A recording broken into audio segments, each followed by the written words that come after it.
Class 10th mathematics chapter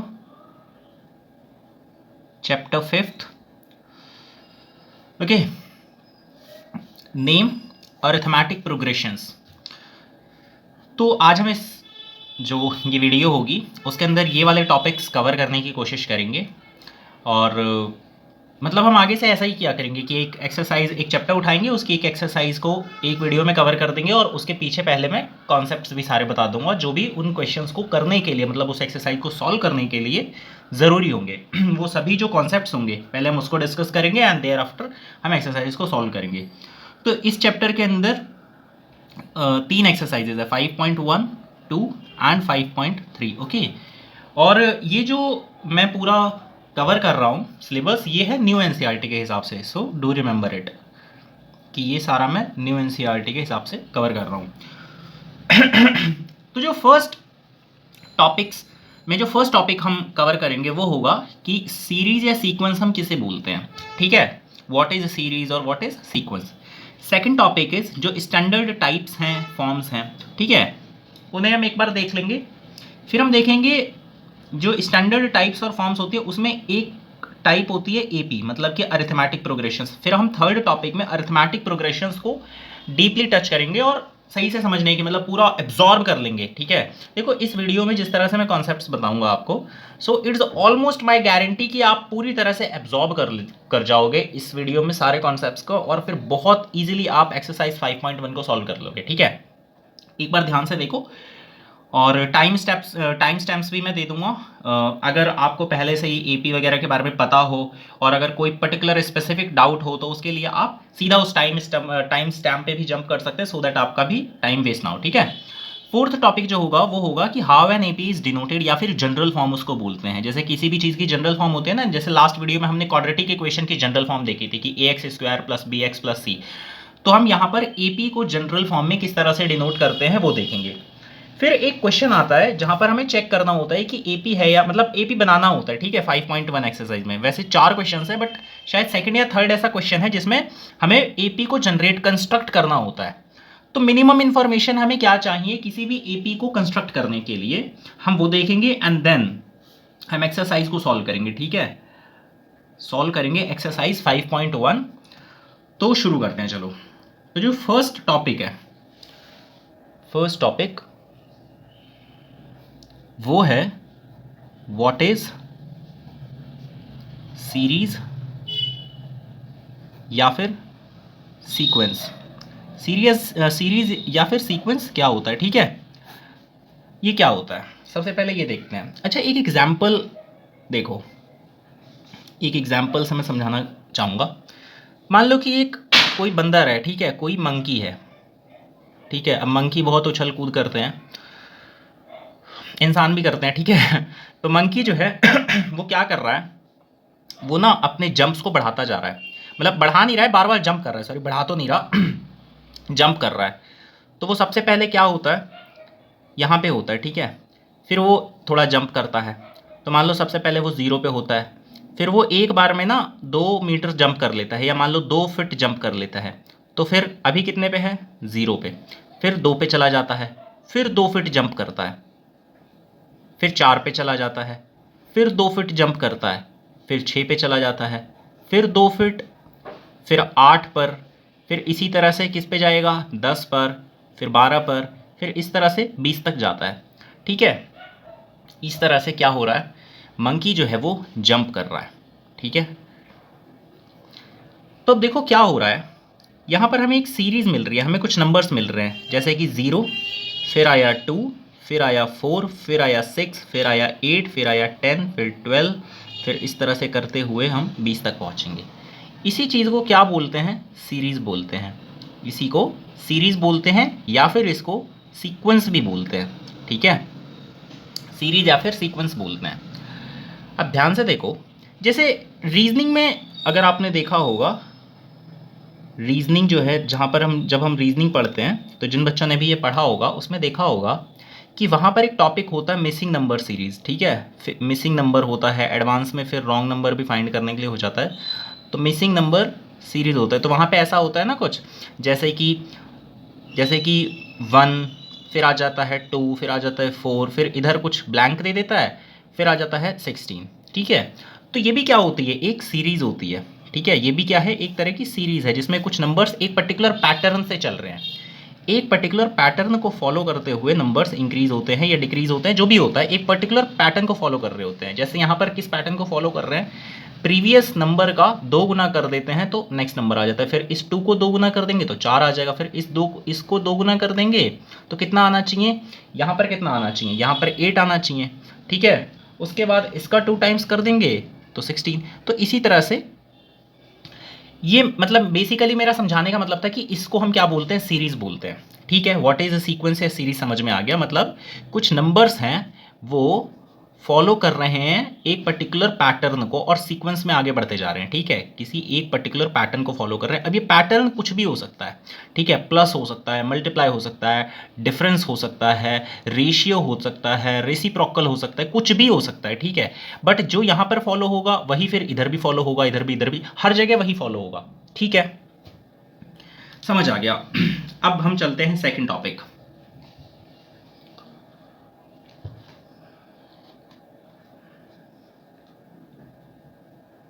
तो जो second topic है वो है स्टैंडर्ड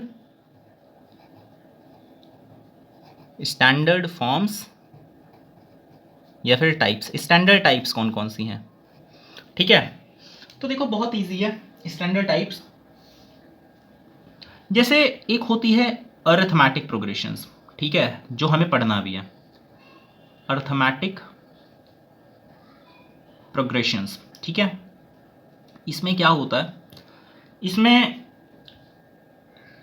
एक पर्टिकुलर डिफरेंस से चलती है सीरीज। जैसे कि आगे समझ में आ जाएगा, बस थोड़ा सा इंट्रो मैं यहाँ पर दे रहा हूँ। ठीक है, जैसे कि सबसे पहले होगा, मान लो 2 होगा, फिर मान लो इसमें 3 बढ़ेगा 5 हो गया, फिर 3 बढ़ेगा 8 हो गया, फिर 3 बढ़ेगा 11 हो गया। तो मतलब यहाँ पर क्या हो रहा है, +3 होता जा रहा है। ठीक है, 11 हो गया, फिर 14 हो गया, तो क्या हो रहा है, +3 हो रहा है। तो एक ये वाली सीरीज हो सकती है। अच्छा, यहाँ पर +-3 भी हो सकता है, तो ये भी ध्यान रखना। ठीक है, +-3 भी होगा तो क्या हो जाएगा, जैसे मान लो ये 2 है और यहाँ पर +-3 हो रहा है, मतलब -3 ऐड हो रहा है, तो फिर क्या हो जाएगा, यहाँ -1 आ जाएगा, क्योंकि 2 में से -3 करेंगे तो -1, फिर -3 में और -3 यहाँ पर करना पड़ेगा क्योंकि सेम पैटर्न फॉलो होता है। तो -4, फिर -7, फिर -11, -10 आई थिंक। ठीक है, 1 -1 से -3 आया। ठीक है, तो ये भी एक पैटर्न हो गया। ठीक है, जैसे यहाँ पर 2 था। ठीक है, तो ये भी पैटर्न जो हुआ, मतलब ये भी जो सीक्वेंस हुई वो क्या हुई, अरिथमेटिक प्रोग्रेशन ही हुई। अरिथमेटिक प्रोग्रेशन का सिंपल मतलब क्या होता है, मतलब कि इसमें अरिथमेटिकली चल रहा होता है, प्लस हो रहा होता है या माइनस हो रहा होता है। ठीक है, अभी सिर्फ इतना ध्यान से समझो। फिर अल्टीमेटली वैसे प्लस ही हो रहा होता है, पर यहाँ पर अगर हम -3 भी तो प्लस कर सकते हैं ना, तो उसको मैं यहाँ पर माइनस बोल रहा हूँ। बट सीधा समझना कि सिर्फ क्या होता है, प्लस होता है। ठीक है, प्लस होता है।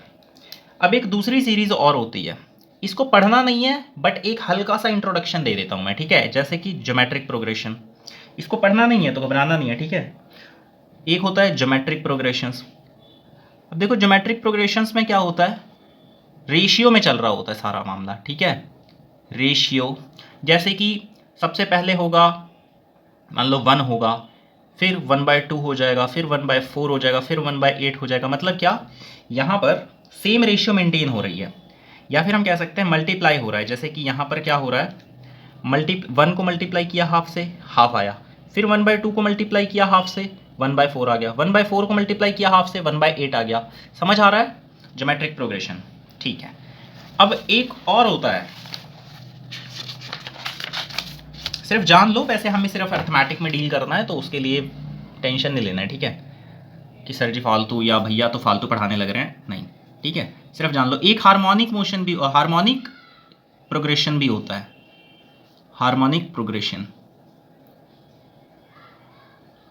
इसमें क्या होता है, इसमें एपी ही होता है। ठीक है, एपी ही होता है, मतलब अरिथमेटिक प्रोग्रेशन ही होता है, बट रेसिप्रोकल में चल रहा होता है। ये सब कुछ रेसिप्रोकल में चलेगा।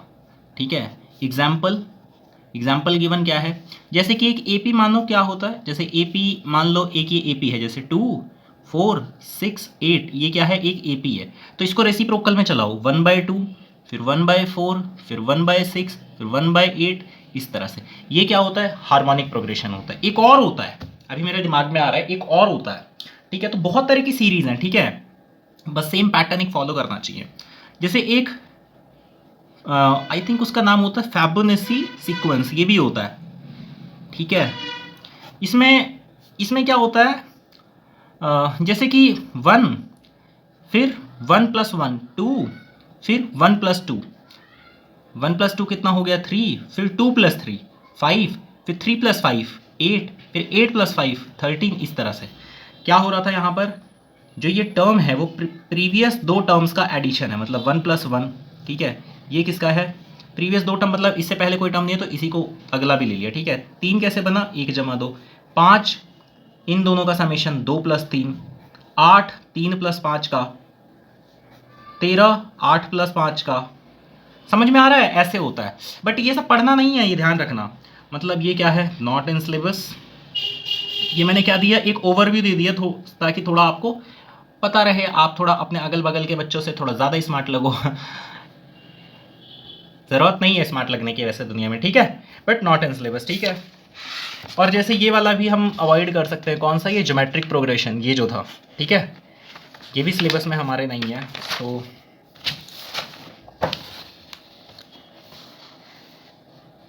This also is not in syllabus. हमारे सिलेबस में कौन है? हमारे सिलेबस में सिर्फ है ये जो है ये हमारे रेलेवेंट है, मतलब इसको हमें ध्यान से पढ़ना है, ठीक है। फर्दर क्लासेस में हम ये सब पढ़ेंगे, वो बाद की बात है। बट अभी क्या है, अभी अरिथमेटिक प्रोग्रेशंस को अच्छे से पढ़ना है। तो चलो चलते हैं पढ़ने। नेक्स्ट टॉपिक क्या था? Arithmetic progressions.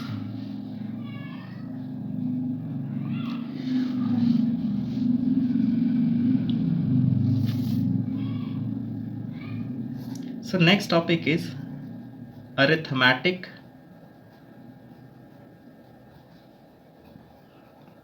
progressions. Arithmetic progressions जो होता है उसका मैंने एग्जाम्पल तो आपको दिया ही। जैसे एक एग्जाम्पल देता हूँ मैं एक बार फिर से। जैसे 1, फिर हो गया 2, 3, 4, 5, इस तरह से बढ़ता जा रहा है 100 तक जा रहा है, ठीक है। ये अरिथमेटिक प्रोग्रेशंस का मतलब क्या होता है?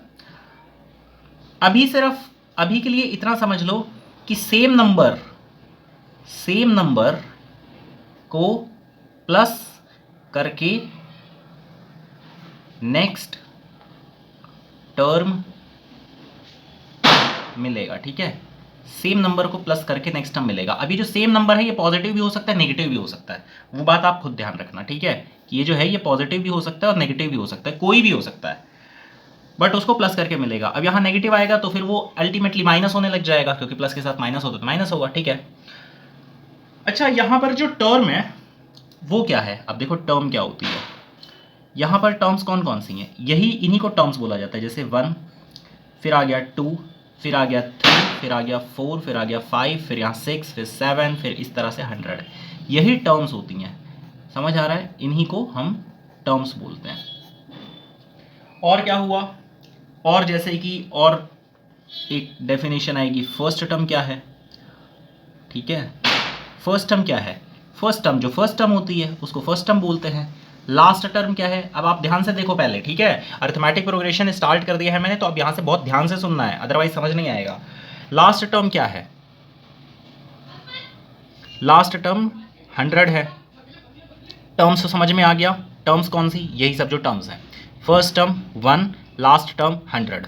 इस एपी के लिए, ठीक है, जो भी आपकी एपी दी होगी उसके हिसाब से फर्स्ट टर्म और लास्ट टर्म बदल जाएगी। जैसे किसी ने शुरू कर दिया 2, फिर आ जाएगा 4, फिर आ जाएगा 6, फिर 8, फिर 10, तो उसके लिए फर्स्ट टर्म 2 है उस एपी के लिए, और लास्ट टर्म 10 है, ठीक है, वो अलग चीज़ है। बट यहाँ पर क्या है? फर्स्ट टर्म 1, लास्ट टर्म 100, ठीक है। उसके बाद जो है एक कॉमन डिफरेंस नाम की चीज़ होती है इसमें, ठीक है, और ये बहुत इंपॉर्टेंट चीज़ है। हालांकि इंपॉर्टेंट तो सब कुछ ही चल रहा है, जब से एपी शुरू हुआ है, मतलब ये वाला थर्ड टॉपिक, तब से सब इंपॉर्टेंट ही है। कॉमन डिफरेंस, कॉमन डिफरेंस को हम डी से दिखाते हैं, जैसे वेलोसिटी को ई से वी से दिखा देते हैं, डिस्टेंस को डी से दिखा देते हैं, उसी तरह से कॉमन डिफरेंस को भी एपी के, जब हम एपी चैप्टर पढ़ रहे होते हैं या फिर इसके क्वेश्चन सॉल्व करते हैं तो कॉमन डिफरेंस को हम डी से दिखाते हैं। ठीक है, कॉमन डिफरेंस क्या होता है, यहां पर नाम में क्या पता चल रहा है, नाम में पता चल रहा है कॉमन, कॉमन का मतलब जो हर जगह अप्लाई हो रहा हो, हर जगह कॉमन हो। ठीक है, तो अब एक चीज देखो, इस एपी के लिए एक चीज देखो, इस एपी के लिए मैं अगले में से पिछला टर्म घटाता हूं, 2 में से 1 घटाया, कितना आया, 1 आया। 3 में से पिछला टर्म 2 घटाता हूं, 3 में से 2 घटाया, फिर 1 आया। 4 में से 3 घटाता हूं, दिखाई तो दे रहा है ना, हाँ 4 में से 3 घटाया, 1 आया। उसके बाद 5 में से 4 घटाया, 1 आया। इसी तरह से यहाँ पर क्या होगा, इधर इधर क्या होगा, या यहाँ पर क्या होगा, अगला टर्म क्या होगा, 6 होगा, तो 6 में से 5 घटाऊंगा तो भी 1। 100 में से इधर 99 होगा, क्योंकि एक एक बढ़ के जा रहा था तो 99 होगा, 99 के बाद 100 आ गया होगा तो 99 होगा। तो 100 में से अगर मैं 99 माइनस करूंगा, what will come, 1। Got it? So what you are seeing और what you can observe is that here everywhere 1 is coming, okay, for this AP. इस एपी के लिए 1 आ रहा है, हो सकता है दूसरी एपी के लिए कुछ और आएगा, जैसे यहाँ पे 4 में से 2 घटाएंगे 2 आया, 6 में से 4 घटाएंगे 2 आया, तो यहाँ पर 2 आ रहा है। तो मैं ये नहीं कह रहा हूं कि ये सेम आएगा, मतलब 1, 2 या 2 से ज़्यादा, मतलब अगर बहुत तरह की एपीज हो जाएंगे, मतलब बहुत तरह के अर्थमेटिक प्रोग्रेशंस हो जाएंगे, जैसे ये हो गया, ये अलग हो गया, तो उसके लिए तो ये वैल्यूज बदल जाएंगे। ठीक है, लेकिन चले आएगी एक ही, मतलब एक के लिए एक ही आएगी। जैसे ये वाली एपी है, इसके लिए 1 आ रही है, इस एपी के लिए 2 आ रही है, किसी के लिए 3 आ सकते हैं, किसी के लिए 3.5 आ सकते हैं, कुछ भी आ सकती है। समझ आ रहा है? पर यहां पर क्या आ रही है, कॉमन आ रही है, तो इसी को हम बोलते हैं कि क्या है, ये कॉमन है। और ये क्या है, ये हमने क्या निकाला, अगले में से पिछले को माइनस किया, मतलब नेक्स्ट वाले में से प्रीसीडिंग को माइनस किया, नेक्स्ट टर्म में से प्रीसीडिंग टर्म को माइनस किया, तो उसको हम बोलते हैं डिफरेंस, क्योंकि हम डिफरेंस निकाल रहे हैं, तो इसी को हम कॉमन डिफरेंस बोल देते हैं। ठीक है, तो जो डिफरेंस होता है, नेक्स्ट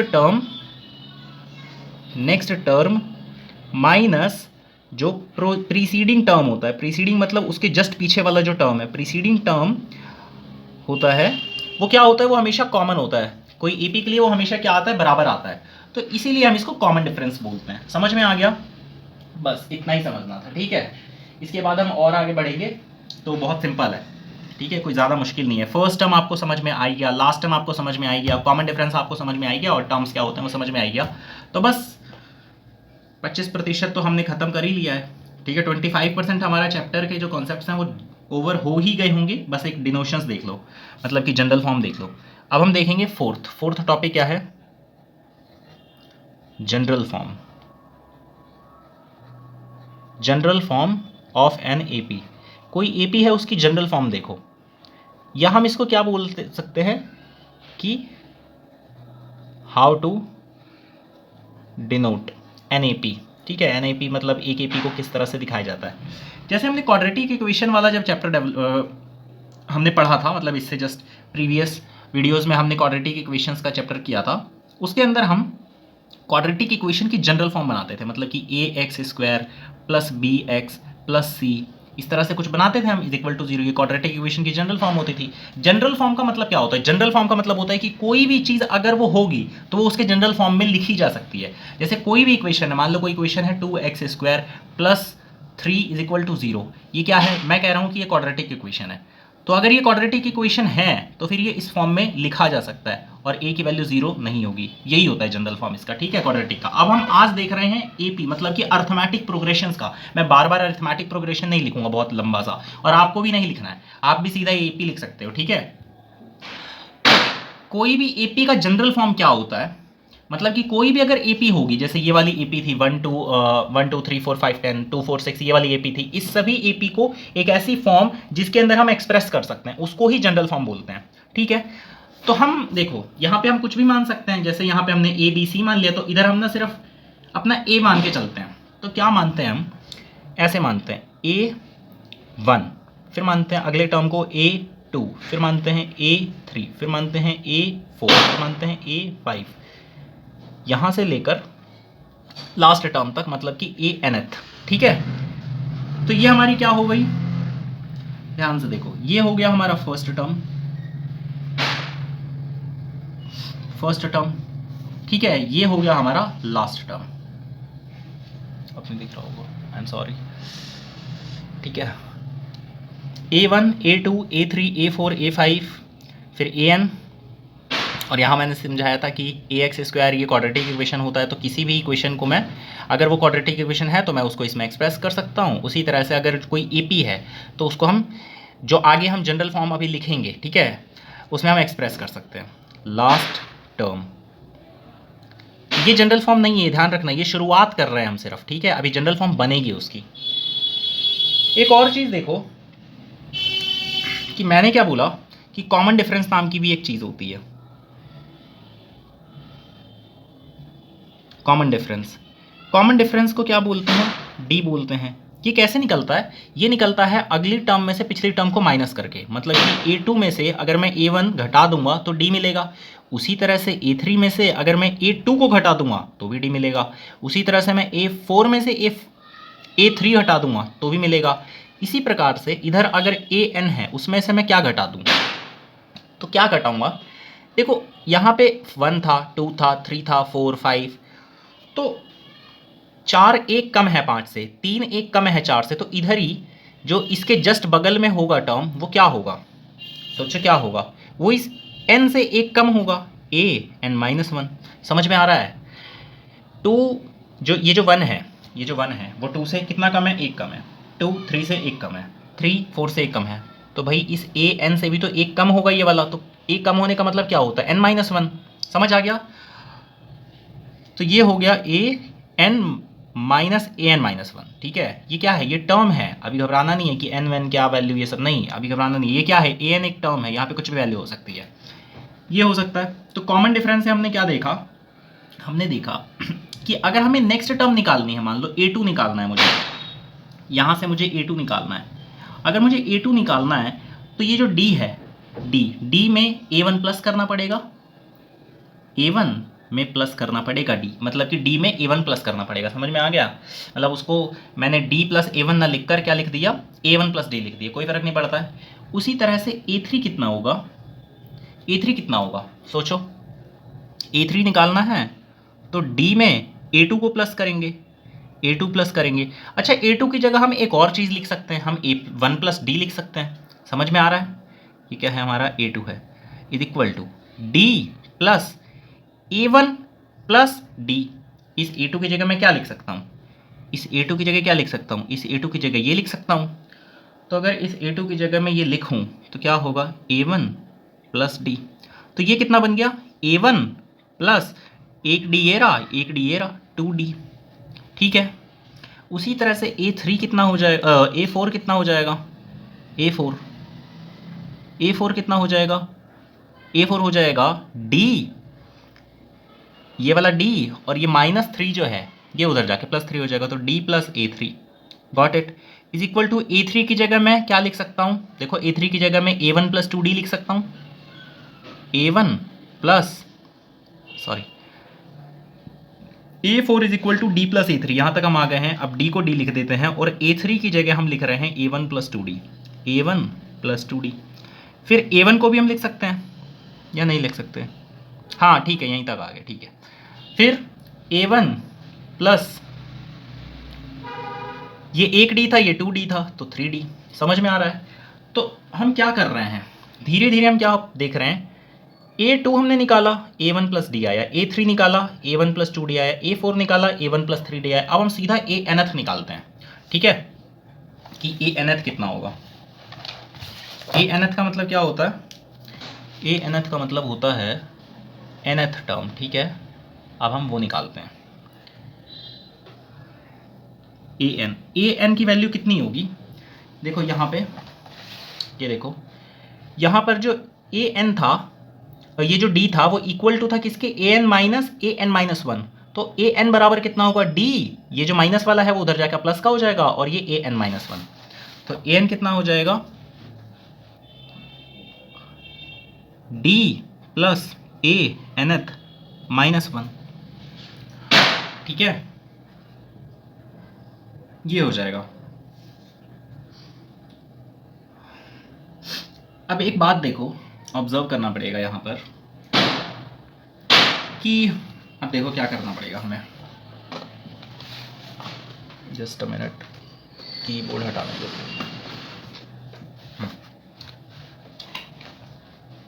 यहाँ पर हमने क्या ऑब्जर्व किया, A2 निकालना था तो D के साथ सिर्फ 1 है, A3 निकालना था तो D के साथ 2 है, A4 निकालना है तो D के साथ 3 है, तो Anth निकालना है, Anth निकालना है तो क्या होगा, देखो हमेशा क्या होता है, A2 निकालना होता है तो एक कम D के साथ मल्टीप्लाई होता है, A3 निकालना होता है तो एक कम मल्टीप्लाई होता है D के साथ, मतलब कि 2 ही होता है, A4 निकालना होता है तो A1 प्लस 3D होता है, मतलब एक कम होता है D वाले के साथ।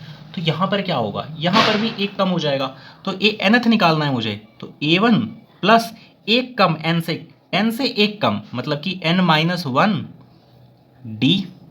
सही है, समझ में आ रहा है यहाँ तक। तो Anth क्या था हमारा, Anth क्या था, लास्ट टर्म था, तो हमने लास्ट टर्म भी निकाल लिया। ठीक है, ये हमारा आ गया लास्ट टर्म।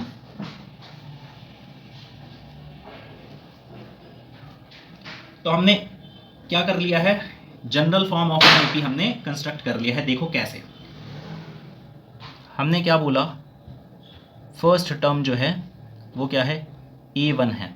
अब मैं यहाँ पर बार बार लिखूँ कि A1, फिर नेक्स्ट टर्म क्या आती है A2, A2 की जगह हम क्या लिख सकते हैं, देखो A2 की हमने वैल्यू निकाली थी, यहाँ पर फाइंड आउट करी थी, A2 की वैल्यू थी A1 प्लस D, तो यहाँ पर हम क्या लिखते हैं,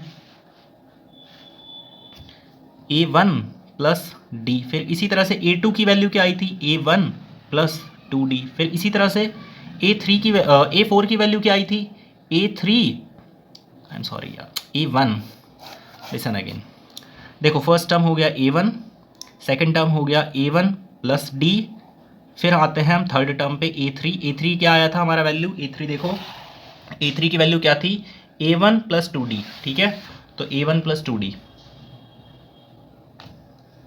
A1 प्लस 2D, फिर A1 प्लस 3D, फिर हमने लास्ट टर्म निकाली nth टर्म, ठीक है, जिसको nth टर्म बोलते हैं, वो क्या आया हमारा, ये A1 प्लस N-1D। ये क्या है, यही है हमारा जनरल फॉर्म। ठीक है,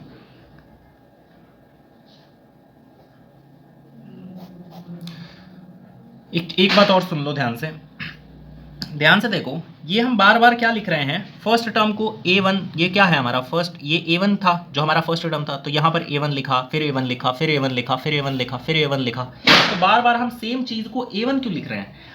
तो लोगों ने ऐसा सोचा कि A1 लिखने से अच्छा हम क्या करते हैं ना, यहाँ जो फर्स्ट टर्म है, इधर जो फर्स्ट टर्म है, इस फर्स्ट टर्म को A1 ना मानकर सिर्फ A मान लेते हैं। ठीक है, तो भी तो कोई फ़र्क तो पड़ेगा नहीं, ये तो हमने सिर्फ सिंपल से अपनी एक AP नॉर्मल से लिखी थी कि मान लिया था हमने कि ये एक AP में है, तो इसलिए यहाँ पे तो फ़र्क पड़ेगा नहीं, क्योंकि यहाँ पर A2 लिख देंगे, A3 लिख देंगे, लेकिन हम इस A1 को सिर्फ A लिख देते हैं। तो हमने क्या किया, लोगों ने सोच के इसको चेंज कर दिया, लोगों ने क्या लिखा, भाई हम तो A लिखेंगे सिर्फ, फिर A प्लस D लिख देंगे, फिर इस A1 की जगह फिर से A लिख देंगे, प्लस 2D लिख देंगे, इस तरह से चलता रहेगा, चलता जाएगा, और फिर A प्लस N-1D ऐसे लिख देंगे फाइनली। अब देखो ये होती है जनरल फॉर्म। ठीक है, यही हमारी क्या होती है, जनरल फॉर्म होती है।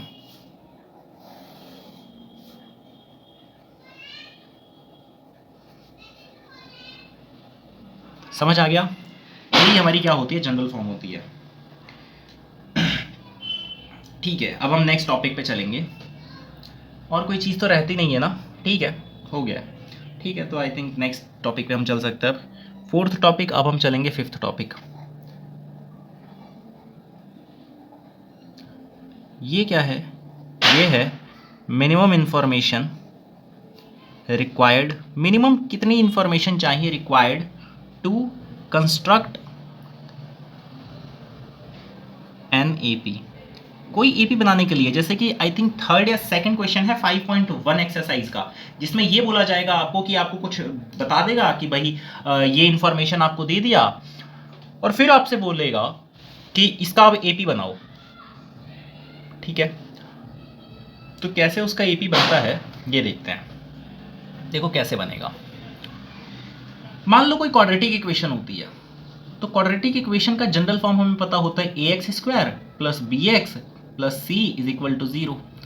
तो तो इसके लिए आपको क्या इन्फॉर्मेशन चाहिए?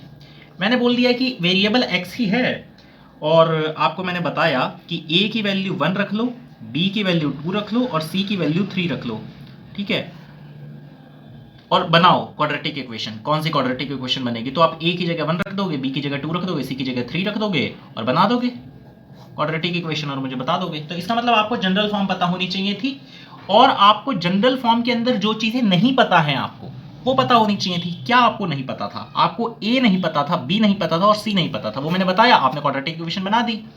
इसी तरह से जनरल फॉर्म अगर हमें एपी की पता होगी और हमें कुछ इंफॉर्मेशन पता होगी जो भी इस जनरल फॉर्म में अननोन होता है, जैसे कोई भी जनरल फॉर्म होता है किसी भी चीज़ का, जनरल फॉर्म में जो चीज़ अननोन होता है वो हमें पता लग जाएगा, तो हम उसका जो वो है इक्वेशन बना देते हैं या ए बी बना देते हैं। उसी तरह से जनरल फॉर्म अगर हमें ए पी का याद है, पता है, और इसमें जो चीज़ें हमें जाननी है वो अगर हमें पता होगी तो हम उस ए पी को बना देंगे।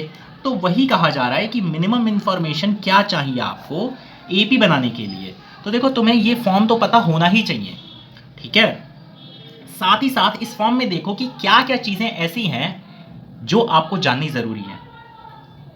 तो क्या चीज़ें ज़रूरी हैं? सबसे पहले आपको एक ए टर्म पता होना चाहिए, ए टर्म पता होना ज़रूरी है। और क्या पता होना ज़रूरी है? आपको डी भी पता होना ज़रूरी है। डी क्या था? Common difference. ए क्या था? First term. और क्या पता होना ज़रूरी है? आपको एन भी पता होना ज़रूरी है, ठीक है। तो मतलब 3 चीज़ें पता होनी ज़रूरी हैं। तो मैं यहाँ पे लिख देता हूँ, फर्स्ट टर्म आपको पता होनी ज़रूरी है। फर्स्ट टर्म का मतलब आपको ए पता होना चाहिए। सेकंड, आपको कॉमन डिफरेंस पता होना चाहिए, कॉमन डिफरेंस पता होना चाहिए। कॉमन डिफरेंस का मतलब आपको डी भी पता होना चाहिए।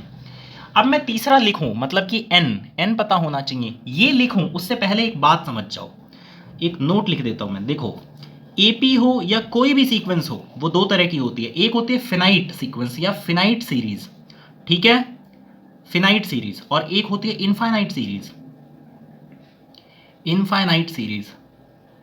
तो इनफाइनाइट सीरीज का क्या मतलब हुआ? इनफाइनाइट सीरीज का मतलब हुआ कि जैसे 1, फिर आया 2, फिर आया 3, फिर आया 4, ये एक एपी चल रहा था, लेकिन उसने कहीं रोका ही नहीं, सिर्फ डॉटेड लाइन डाल के उसने बढ़ा दिया, क्या दिया? अनलिमिटेड चला गया वो। इसको बोलते हैं इनफाइनाइट सीरीज। फिनाइट सीरीज कौन सी होती हैं? जो रुकती हैं, जैसे कि 3, फिर 6, फिर 9, फिर आया 12, फिर उसने भले ही यहाँ पे ना लिख के डॉट लगा दिए, लेकिन लास्ट में उसने लिखा, उसने बोला कि लास्ट में 27 है। ये क्या है? ये फिनाइट सीरीज है। तो अगर आपको फिनाइट सीरीज बनानी है, सुनो ध्यान से, फिनाइट सीरीज बनानी है तो आपको n की वैल्यू चाहिए होगी, अदरवाइज कैसे पता चलेगा कि भाई रोकना कहाँ पर है, ठीक है। अगर आपको फिनाइट सीरीज बनानी है तो फिर तो आपको n की वैल्यू चाहिए होगी। n मतलब कि n क्या होता है? Number of terms. Number of terms, number of terms क्यों है ये? क्योंकि देखो यहाँ पर ध्यान से, ये n क्या है? दिख रहा है ये? नहीं, हाँ, n क्या है? 1 2 3 4 5 6, तो n है, मतलब कि पहला टर्म, दूसरा टर्म, तीसरा टर्म, मतलब कि 1 term, 2 term, 3 term, 4 term, 5 term, n terms, मतलब कि n टर्म्स हैं। n क्या है? नंबर ऑफ टर्म्स है, ठीक है। तो नंबर ऑफ टर्म्स आपको n की वैल्यू पता होनी चाहिए, तभी आप फिनाइट सीरीज बना पाओगे, अदरवाइज आप फिनाइट सीरीज नहीं बना पाओगे। क्यों? क्योंकि देखो, शुरुआत में जब हम देखते हैं ये जो सीरीज़ है, इसमें देख रहे हैं तो इधर n की वैल्यू कभी कहीं ज़रूरत नहीं पड़ रही है। यहाँ पर हमने a लिखा, कुछ ज़रूरत नहीं, a प्लस डी कोई n नहीं है, a प्लस 2d कोई n नहीं है, बट लास्ट हमें जब यहाँ पता करना है, मतलब कि इस सीरीज़ को रोकना है हमें, तो हमें वहाँ पर n की वैल्यू की ज़रूरत पड़ेगी। तो अगर फाइनाइट सीरीज़ पूछा जाएगा तो n के टर्म्स देगा वो। अगर वो बोलेगा कि भाई AP बना दो, a और d दिया होगा उसने, और कहेगा कि कंस्ट्रक्ट कर दो आप AP, तो आप AP बना दोगे, इस फॉर्म को ध्यान में रखते हुए। एक एग्जाम्पल मैं दे देता हूँ सो दैट कि अब आपको ये थोड़ा सा, एक बार आप देख लोगे आपको याद हो जाएगा, बट वहाँ पे ये सब लिखने नहीं बैठोगे आप क्या करोगे? सीधे करोगे, ठीक है। एग्जाम्पल कैसे होगा? जैसे कि आपको बोला है कि फर्स्ट टर्म जो है वो है लाइक 5, और कॉमन डिफरेंस जो है वो है 6 का, कॉमन डिफरेंस 6 का है, ठीक है। मतलब ये हमारा a है, ये हमारा d है। तो आप क्या बोलोगे? AP बनाना शुरू करोगे, ज़्यादातर केसेस में वो n की वैल्यू नहीं देगा, ठीक है, वो सिर्फ कॉमन डिफरेंस और फर्स्ट टर्म ही देगा। तो आपको क्या करना है, ऐसे बनाना चालू करोगे और फिर डॉट लगा के छोड़ दोगे, 4-5 टर्म्स लिख देना, 3-4 टर्म्स, 4-5 टर्म्स जितने भी लिख सकते हो, ठीक है। लेकिन ऐसा मत करना कि 2 ही लिखे भाई, 3 तो कम से कम मिनिमम लिखना, मेरे हिसाब से 4 लिखना, 4-5 के आसपास ही लिखना, ठीक है, उसके बाद छोड़ सकते हैं आप। तो फर्स्ट टर्म सबसे पहले क्या होता है, AP का कॉमन वो क्या होता है, AP का जो जनरल फॉर्म होता है वो होता है A, फिर नेक्स्ट टर्म बनती है A+D, फिर नेक्स्ट टर्म बनती है A+2D, फिर नेक्स्ट टर्म बनती है A+3D। तो इस तरह से आप बना लोगे, ठीक है, मतलब कि 5 फिर 5 + 6, इस स्टैंडर्ड फॉर्म को लिख दोगे तो और बेटर होगा। स्टैंडर्ड फॉर्म यहाँ पे अगर मान लो सॉल्यूशन लिख रहे हो तो स्टैंडर्ड फॉर्म लिख दोगे तो और बेटर होगा। 5 + 6 फिर होगा 5 + 2 × 6, फिर होगा 5 + 3 × 6, फिर क्या होगा 5 + 4 × 6। तो ये हो गया 5 + 6 हो गया 11, 6 दूनी 12, 5 17, फिर आ जाएगा 23, फिर आ जाएगा 29। समझ में आ गया। और यहाँ पर क्या करना है, रोकना नहीं है, इसको डॉट लगा के ऐसे छोड़ देना है। इसका मतलब क्या हुआ, ये सीरीज इनफाइनाइट तक जा रही है, क्योंकि हमें n की वैल्यू उसने बताई नहीं थी। अगर वो n की वैल्यू बताता कि मान लो n की वैल्यू 6 है, तो यहाँ पर हम 6 टर्म्स बना के लिख देते, खत्म कर देते। और अगर वो n ऐसा बोल देता, देखो जैसे मान लो n की वैल्यू वो बोल देता कि भाई n की वैल्यू तो क्या बोलूँ, जैसे कि n की वैल्यू अगर वो दे देता 10, तो ये नहीं कि अब हम 10 करने निकालने बैठेंगे कि 5 + 6 फिर ये पूरा हम निकालेंगे 10 तक, ऐसे नहीं करेंगे। फिर हम क्या करेंगे, लास्ट वाली टर्म लिख देंगे ऐसे, क्योंकि लास्ट टर्म क्या होती है, लास्ट टर्म होती है a + n - 1d। तो नंबर ऑफ टर्म्स उसने दे दिए हैं 10 है, इसका मतलब n की वैल्यू दे दी है, तो यहाँ पर लिख देंगे a का मतलब है 5 + n का मतलब है 10, फिर -1 और d का मतलब हो गया कॉमन डिफरेंस कितना है हमारा 6 का। तो ये जो हमारा लास्ट टर्म आ जाएगी वो आ जाएगी 5 + 6 × 9 = 54, मतलब कि 59, ठीक है। तो लास्ट टर्म भी हम निकाल देंगे, निकाल पाएंगे, ठीक है, इस केस में। समझ में आ गया। आई थिंक मैंने कोशिश करी है जितना बेटर मैं समझा पाऊँ, तो ऐसे समझ लो, ठीक है। आई थिंक यही ठीक रहेगा। शॉर्टकट का क्या है, शॉर्टकट यही होता है कि जैसे सबसे पहले 5 आएगा, फिर कॉमन डिफरेंस इसमें जुड़ेगा। अच्छा, यहाँ पर ये ध्यान रखना कि कॉमन डिफरेंस जुड़ता है पिछले टर्म में। कॉमन डिफरेंस की क्या होती है परिभाषा, कॉमन डिफरेंस जो होता है इसकी जो डेफिनेशन या फिर इसका जो फॉर्मूला होता है वो क्या होता है। कॉमन डिफरेंस का क्या मतलब होता है, नेक्स्ट टर्म जो है, नेक्स्ट टर्म, ठीक है, माइनस प्रीसीडिंग टर्म। प्रीसीडिंग का मतलब जो इसके जस्ट पीछे वाला था, प्रीसीडिंग टर्म। तो जब हम नेक्स्ट टर्म निकाल रहे होते हैं, नेक्स्ट टर्म का मतलब करंट टर्म, जो अभी हम फाइंड आउट कर रहे हैं, करंट टर्म, ठीक है। तो हम जब नेक्स्ट टर्म मतलब करंट टर्म निकाल रहे होते हैं तो कॉमन डिफरेंस जुड़ता है प्रीसीडिंग में। नेक्स्ट टर्म कितना हो गया, ये बराबर कितना हो गया, ये बराबर कितना हो गया, ये बराबर हो गया कॉमन डिफरेंस प्लस प्रीसीडिंग, क्योंकि ये माइनस में है तो इधर जाके प्लस में हो जाएगा। तो मतलब कि प्रीसीडिंग जो है टर्म, प्रीसीडिंग टर्म उसमें जुड़ता है कॉमन डिफरेंस। डिफरेंस से ये मत सोचने लग जाना कि डिफरेंस का मतलब तो माइनस करेंगे, नहीं। जब हम टर्म्स निकाल रहे होते हैं तो इसका मतलब होता है पिछले वाले में जुड़ता जाता है कॉमन डिफरेंस, ठीक है। तो ध्यान से सुनो ये सब बात। 5, फिर 5 + 6 हो गया 11, फिर 11 + 6 हो गया 17, फिर 17 में 6 जुड़ जाएगा कॉमन डिफरेंस 23, फिर 23 में कॉमन डिफरेंस जुड़ जाएगा, मतलब कि 6 जुड़ेगा वो 29, इस तरह से, ठीक है। यही है, सिंपल। आई थिंक मुझे लगता है अब एक्सरसाइज कराने का समय आ गया है। हाँ चलो एक्सरसाइज स्टार्ट करते हैं। 42 मिनट्स कॉन्सेप्ट्स पढ़ने में हमें लग गए, बट ठीक है, एक बार देख लिया होगा, आई थिंक समझ में आया होगा, ठीक है। ओके चलो एक्सरसाइज सॉल्व करना शुरू करते हैं। सॉल्विंग एक्सरसाइज 5.1, ठीक है। तो लेट मी सी कि क्या क्या सवाल हैं, कौन से क्वेश्चन हैं। कितने क्वेश्चन हैं, 4 क्वेश्चन, हाँ 4 क्वेश्चन है, बट ठीक है, बड़ी एक्सरसाइज है। तो मैं टाइम स्टैम्प्स डाल दूंगा आपको, अगर किसी क्वेश्चन में डाउट हो तो आप सीधा वहाँ पर जा सकते हैं, ठीक है। सभी पार्ट्स की सभी मतलब कोशिश करूँगा कि जितने ज़्यादा टाइम स्टैम्प्स हो सके वो मैं डाल सकूँ। तो फर्स्ट क्वेश्चन देखते हैं। फर्स्ट क्वेश्चन वर्ड प्रॉब्लम्स के बेस पर है। तो फर्स्ट क्वेश्चन का फर्स्ट पार्ट हम देखते हैं। कह रहा है फर्स्ट क्वेश्चन में, in which of the following situations does the list of numbers involved make an arithmetic progression and why. Simple question है। फर्स्ट पार्ट देखते हैं। ये कह रहा है कि ये जितने भी सिचुएशंस नीचे दिए हुए हैं उसकी वजह से एक कुछ लिस्ट ऑफ नंबर्स बनेंगे, मतलब कुछ लिस्ट ऑफ नंबर्स मतलब क्या, सीक्वेंस बनेगा, ठीक है। जैसे वो मंकी वाले में बना था कि मंकी सबसे पहले 0 पे है, फिर 2 फीट जंप किया, फिर 2 फीट जंप किया, फिर 2 फीट जंप किया, तो उसकी वजह से एक नंबर बन रहे हैं ना, लिस्ट ऑफ नंबर्स। यहाँ पे तो लिस्ट बोल रहा है, इसका मतलब क्या हुआ, सीक्वेंस ऑफ नंबर्स बन रहे हैं। तो आपको ये बताना है कि वो जो सीक्वेंस बन रहा है वो अर्थमेटिक प्रोग्रेशन है या फिर नहीं है, ठीक है। फर्स्ट पार्ट में बोलना शुरू करता हूँ। The taxi fare after each kilometer when the fare is rupees 15 kilometer for the first kilometer and rupees 8 for each additional kilometer। मतलब मान लो एक टैक्सी है, ठीक है, एक टैक्सी है, कह रहा है 1 किलोमीटर के लिए, मतलब फर्स्ट 1 किलोमीटर के लिए, फर्स्ट 1 किलोमीटर के लिए 15 रुपये का किराया लगा। लेकिन इसके बाद जितने भी बार और किलोमीटर्स बढ़ेंगे, क्योंकि ऐसा होता है ना कि पहली बार में ऑटो वाले बोलते हैं कि भाई आपने हमारा टाइम ऑक्यूपाई कर लिया, तो पहले किलोमीटर के लिए तो ज़्यादा किराया लगेगा, उसके बाद अगले किलोमीटर से हम लोग कम कर देंगे, ठीक है। मतलब कि आगे के लिए हम, मतलब 1 किलोमीटर के बाद जो आप आगे डिस्टेंस कवर कर रहे हो उसमें हम कम कर देंगे, तो उसके हम 8 रुपये लगा देंगे। तो वो 8 रुपये लगा रहा है उसके लिए, ये दोनों रुपीज़ में है, ठीक है। पहले किलोमीटर के लिए, दूसरे किलोमीटर के एंड पर, फिर 3 किलोमीटर पे कितना, फिर 8 रुपये और लग जाएगा, फिर 4 किलोमीटर पे फिर 8 रुपये और लग जाएगा। तो हो क्या रहा है, देखो 1 किलोमीटर पे 15 रुपये लगा, 15।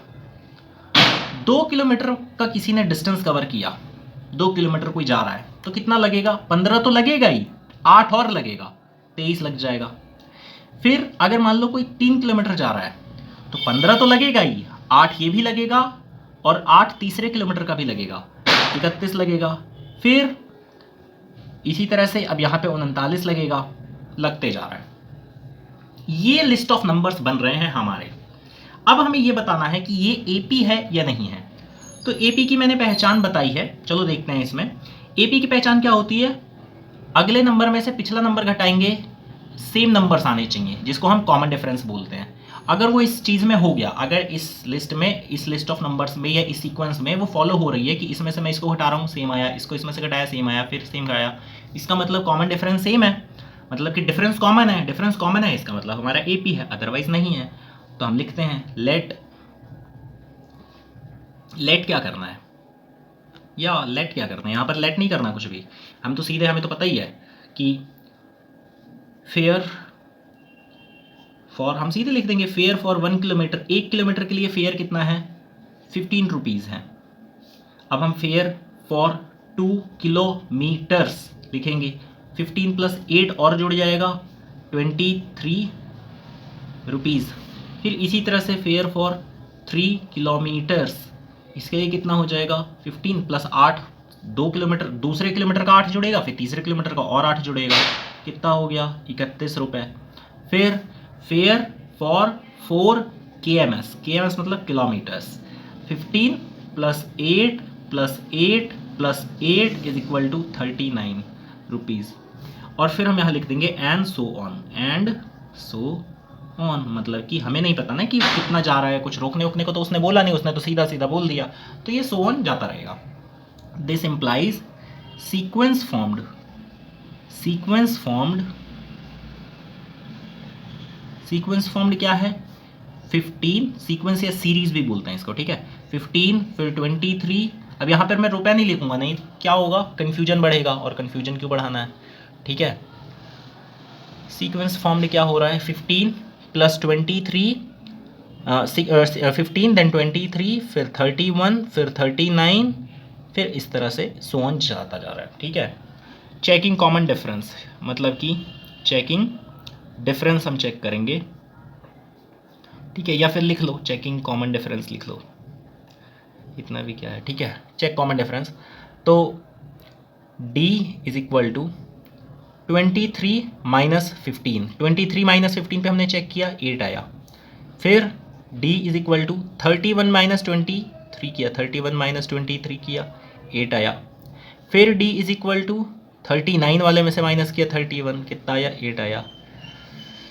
द डिफरेंस बिटवीन किसके किसके बीच, next term next term and preceding term जो है और जो नेक्स्ट टर्म है उनके बीच का जो डिफरेंस आ रहा है इज क्या, सेम या फिर हम बोल सकते हैं कॉमन है, सेम है या कॉमन है। This implies the series is क्या, सीरीज इज अ या फिर एन एपी। ठीक है, सीरीज इज एन एपी। समझ में आ गया? सेकंड क्वेश्चन मतलब सेकंड पार्ट। अब हम चलते हैं सेकंड पार्ट पे, सेकंड पार्ट करते हैं। अब देखो मैं आपको यहां तक पहुंचा दूंगा कि नंबर्स क्या क्या बन रहे हैं, सो दैट आपको वर्ड प्रॉब्लम्स में प्रॉब्लम ना हो, बट इस चीज़ को बार बार चेक करना आई डोंट थिंक कि मतलब इतना टाइम लेना चाहिए, क्योंकि वो चीज़ आप खुद कर सकते हो। ठीक है, बहुत सारी चीज़ें जो आप खुद कर सकते हैं वो अगेन एंड अगेन रिपीट करके मतलब नहीं है उसका फ़ायदा। ठीक है, वो बेटर आपको कॉन्फिडेंस तभी आएगा जो आप खुद करोगे जब। तो अब देखो नेक्स्ट जो पार्ट है उसमें बोल रहा है the amount of air present in a cylinder when a vacuum pump removes 1/4 of the air remaining in the cylinder at a time. मतलब क्या है? देखो मतलब क्या है, जैसे एक ना सिलेंडर है, मान लो एलपीजी सिलेंडर है जो हमारे घर पे होता है, एक पंप लगाया तुमने इस पर, वो क्या कर रहा है, एक बार में 1/4 गैस निकाल लेता है। समझ आया? एक जो सिलेंडर है उसके अंदर जितना भी गैस है उसका 1/4 जो गैस है वो एक्सट्रैक्ट कर लेता है एक बार में, फिर अगली बार में 1/4 फिर एक्सट्रैक्ट करेगा, जितना बचा होगा उसका 1/4 फिर अगली बार में और एक्सट्रैक्ट करेगा। तो मान लेते हैं हम, क्या माना हमने माना कि इसमें ना 1 लीटर गैस था, 1 लीटर गैस था इस सिलेंडर के अंदर। ठीक है, इस सिलेंडर के अंदर 1 लीटर गैस था। तो सबसे पहले फर्स्ट टाइम का मैं देख रहा हूँ, फर्स्ट टाइम में कितना निकला, 1/4 लीटर निकल जाएगा, मतलब कि 1/4 ऑफ 1 लीटर, 1 लीटर का 1/4 निकल जाएगा, मतलब 1/4 लीटर निकल जाएगा। तो बचेगा कितना, बचा कितना, 3/4 लीटर बचा रहेगा। 1/4 निकल जाएगा तो 3/4 बचा रहेगा। अब यही 3/4 में से निकलेगा, फिर से यही 3/4 जो यहाँ पर था, ठीक है, फिर निकला। अब कितना आएगा, अब इसका 1/4 निकलेगा। आप समझ रहे हो मैं क्या बोल रहा हूँ? ये जो एक्सट्रैक्शन हो रही है, अब फिर एक्सट्रैक्शन होगी, 3/4 लीटर जो है उसका 1/4, मतलब कि 1/4 इंटू 3/4 लीटर्स, ये अब निकाला जाएगा गैस। इतना गैस अगर निकलेगी तो 3/16 अब बचा रह जाएगा, 3/16 निकल जाएगा, सॉरी 3/16 आउट होगा, 3/16 आउट होगा तो बचेगा कितना, तो आप माइनस करके देख लो। अब माइनस ही करना पड़ेगा, उसका तो और कोई इलाज है नहीं, तो माइनस करो भाई। 3/4 में से अगर आपने 3/16 हटा लिया तो ये आ गया 16, 3 चौक 12 माइनस 3, ये आ गया 9, ये आ गया 16, 9/16 बचा हुआ है। ठीक है, अब यही 9/16 आएगा, ठीक है, थर्ड टाइम में। 3 के बाद और आगे मैं नहीं जाऊँगा, ठीक है, क्योंकि 3 बार में समझ में आ जाएगा कि एपी बन रही है कि नहीं बन रही। यहाँ पर 9/16 है, इसका एक्सट्रैक्शन हुआ 1/4 टाइम्स, मतलब इसमें से 1/4 ऑफ 9/16, ये 16 है। ठीक है, इतना गैस जब एक्सट्रैक्ट किया जाएगा तो कितना बनेगा, 9/64। तो अब बचेगा कितना, देखो ये सारे जो है ना ये रिमेनिंग वाले हैं इधर, जिस पे हमें गौर फरमाना है, रिमेनिंग, और पहले शुरुआत में 1 लीटर था, तो यहाँ से ये ठीक है। अब बचेगा कितना, अब देखो कितना बचा, 9/16 था, ठीक है, उसमें से माइनस करना पड़ेगा 9/64, तो कितना आएगा 64, 9 चौक 36 माइनस 9, 27/64, इतना लीटर बचा रह गया। तो एपी क्या बन रही है, मतलब सीक्वेंस क्या बन रहा है, जो सीक्वेंस ऑफ टर्म्स बन रहा है वो है 1 लीटर, मतलब कि 1, देन 3/4, देन 9/16, देन 27/64, ये बन रहा है, सिंपल। तो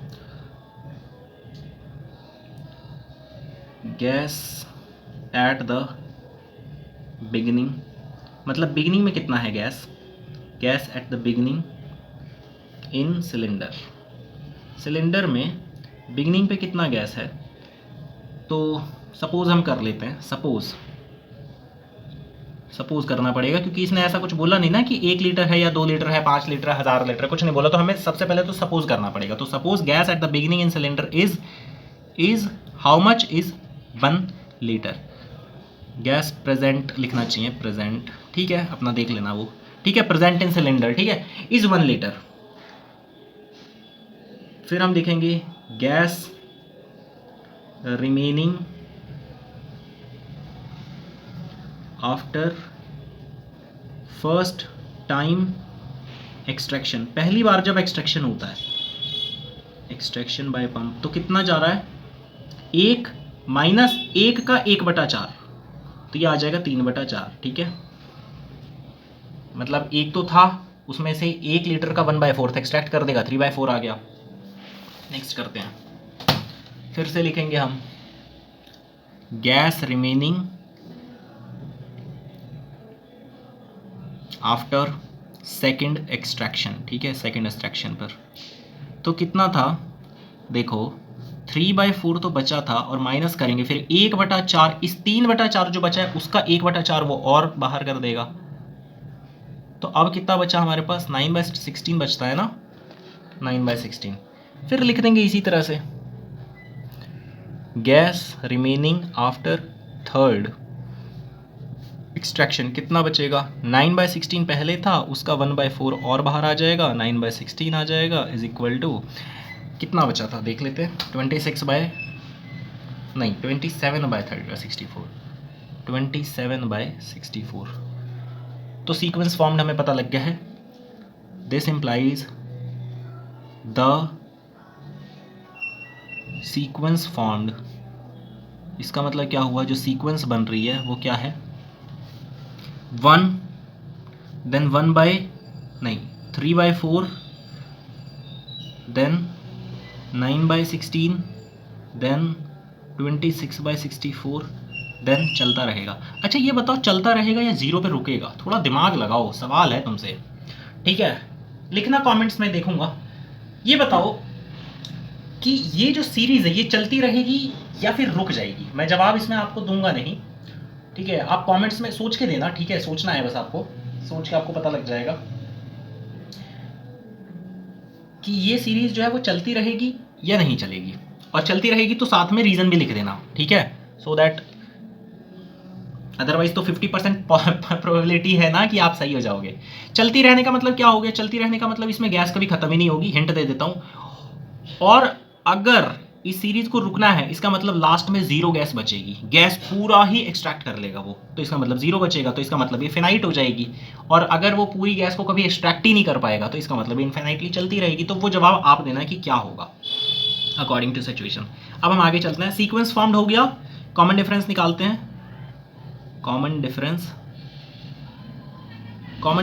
डी कितना है, common difference is equal to 3/4 -1 is equal to, अच्छा ये ध्यान रखना, मैंने बोला था कि डी जो है वो प्लस नेगेटिव कुछ भी हो सकता है, ठीक है, तो यहाँ पे घबराना नहीं, 3/4 -1 1/4 आएगा, सॉल्व आप खुद करके देख लेना, ठीक है, इज इक्वल टू, और क्या है 9/16 -3/4 हमें करना है, कितना आ जाएगा ये आ जाएगा 16, 9 minus 4 × 12 is equal to -3/16।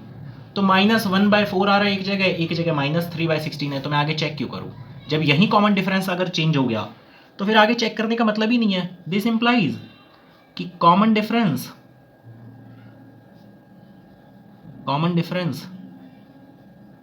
Is not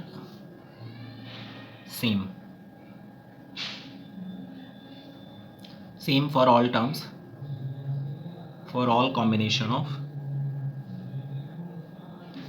सिर्फ इतना ही लिखो, this implies the sequence formed is not an AP, ये क्या है, एपी नहीं है, ठीक है, समझ आ गया। ये माइनस से घबराना नहीं, माइनस भी आ सकता है, मैंने बोला था, एग्जाम्पल देख लो इधर, ठीक है, ये नहीं कि माइनस से घबराने लग रहे हैं वहाँ पे, नहीं, या कोई क्वेश्चन करते हुए माइनस से घबराने लग रहे हैं तो ये नहीं, जैसे कि कोई एग्जांपल दे रहा हूँ मैं, ये सवाल यहाँ पर एंड हो चुका है, ठीक है, बट मैं एक एग्जांपल देकर आपको समझा रहा हूँ। जैसे कि मान लो 3 है, फिर 1 है, उसके बाद मान लो -1 है, उसके बाद -3 है, उसके बाद -5 है, ये है मान लो इक्वेशन। तो मान लो ये सीरीज़ है हमारी, ठीक है, सीरीज़ फिनाइट सीरीज़ है, रुक गई है। तो यहाँ पर डी की वैल्यू क्या होगी, 1 - 3, 1 - 3 = -2। फिर क्या होगी, -1 इंटू -1, उसमें से इस एक को घटाना है, मतलब प्रीसीडिंग टर्म को घटाना है, -1 = -2। यहाँ पर क्या है, -3 माइनस, अभी इस -1 को माइनस करना है, समझ में आ रहा है, -3 माइनस, अब ये टर्म माइनस होगी, ठीक है, ये माइनस ये वाला नहीं है, ये तो है जो फॉर्मूले वाला है, डी का जो फॉर्मूला होता है उस वाले का माइनस है ये। अब ये वाला माइनस आएगा, -1 कितना बना, -3 + 1 = -2। तो देखो सेम बन रहा है ना, सेम बन रहा है, सेम सेम सेम सेम। तो इसका मतलब क्या है, आपका डी जो है वो पॉजिटिव नेगेटिव कुछ भी हो सकता है, इवन 0 भी हो सकता है, ठीक है, कोई इशू नहीं है। 0 कब होगा ज़रा बताना, 0 वाला एक AP लिखना उसके अंदर, कमेंट के अंदर, ये भी है होमवर्क, या होमवर्क क्या ही है, मतलब आप वीडियो देख रहे हो तो थोड़ा सा पॉज करके सूट सकते हो। सो थिंकिंग एबिलिटीज़ होना बहुत ज़रूरी है, ठीक है, तो 0 वाला भी लिख सकते हो आप। ये हो गया। अब हम चलते हैं थर्ड पार्ट पे। ये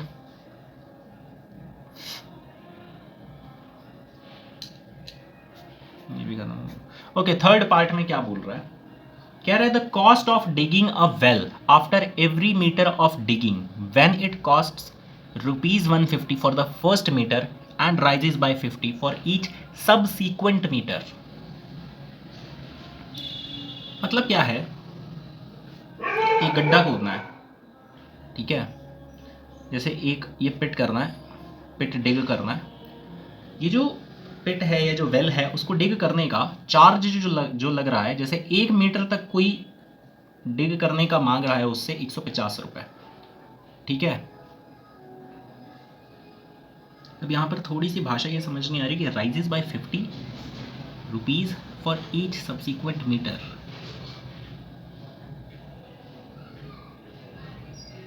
आई थिंक इसका मतलब यही है, देखो जैसे फर्स्ट के लिए 150 लगेगा, लेकिन इसके बाद से 50 बढ़ जाएगा। सब्सिक्वेंट का मीनिंग मुझे देख ही लेने दो, सो दैट कहीं कंफ्यूजन ना हो जाए। सब्सिक्वेंट का क्या मतलब हुआ, जस्ट अ मिनट।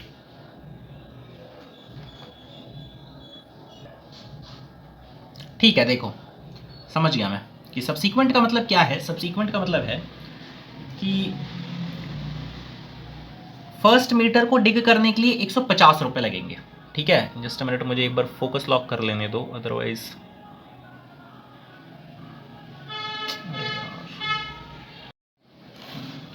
हाँ। तो देखो सबसे पहले डिग के लिए 1 मीटर, मतलब ये 1 मीटर है, फिर ये 1 मीटर है, फिर ये 1 मीटर है, तो पहली डिगिंग के लिए 150 रुपये लगेंगे, बाद में 50 रुपये लगते हैं, ठीक है, फिर इसके लिए 50 रुपये और लगेंगे, फिर 1 मीटर और डिग कराना है तो 50 रुपये और लगेंगे। मतलब कि जैसा ऑटो फेयर वाला जो क्वेश्चन था फर्स्ट पार्ट, बिल्कुल वैसा ही है, ठीक है। तो इस क्वेश्चन को आई थिंक आप खुद ही हैंडल कर सकते हैं। इस क्वेश्चन में और ज़्यादा बोलने की ज़रूरत नहीं है, ठीक है। मतलब कि AP क्या बनेगी, 1 मीटर तक के लिए 150 रुपये लगेंगे, फिर 2 मीटर के लिए 150 तो लगेंगे ही, पहले मीटर के 50 और लगेंगे, फिर 3 मीटर के लिए 150 लगेंगे, फिर 50 दूसरे के लिए लगेंगे, फिर 50 तीसरे के लिए लगेंगे। इस तरह से बनेगा। फिर टर्म्स क्या बनेंगे, 150, 150 और 50 200, फिर 150 और 50 250, इस तरह से बनता जाएगा, ठीक है। अब ये AP है या ये AP नहीं है, स्टेटमेंट्स लिखना, ये सारी चीज़ें आप खुद करोगे, ठीक है। ये चीज़ों में जाने का कोई ज़्यादा मतलब नहीं है। Got it. फोर्थ देखते हैं हम। यहाँ पर थोड़ी दोस्तों लैंग्वेज कन्फ्यूजन थी, ठीक है, तो वहाँ पर थोड़ा सा टाइम ले लिया मैंने। कह रहा है the amount of money in the account every year when ₹10,000 is deposited at compound interest 8% per annum। अब देखो इस क्वेश्चन को करने के लिए आपको थोड़ा सा कंपाउंड इंटरेस्ट का बेसिक पता होना चाहिए। अगर आपको बेसिक नहीं पता है कंपाउंड इंटरेस्ट का तो ये क्वेश्चन बना नहीं पाओगे आप। तो क्या है बेसिक, ध्यान से देख लो, मैं एक बार बता देता हूँ। जैसे कि इस एग्जाम्पल को ही लेके बता देते हैं। कह रहा है कि the amount of money in the account every year, मतलब हर एक ईयर में कि जो एंड पर, ठीक है। हर एक ईयर के एंड पर जितना पैसा अकाउंट में होगा, ठीक है, उन नंबर्स को हमें देखना है और पता करना है कि एपी बन रहा है कि नहीं बन रहा है। तो amount of money in account every year when 10,000 rupees deposited, तो किसी ने 10,000 रुपये डिपॉजिट किए। ये कहाँ है, हम 0 ईयर पर हैं, ठीक है, 0 वाई पर। फिर हम 1 ईयर पर आएंगे, 2 ईयर पे आएंगे, देखते हैं, आई थिंक 3 की ज़रूरत नहीं पड़ेगी मुझे, जितना मुझे फील हो रहा है, ठीक है। 10,000 रुपये हैं। इंटरेस्ट रेट कितना है, देखो यहाँ पर इंटरेस्ट रेट कितना है।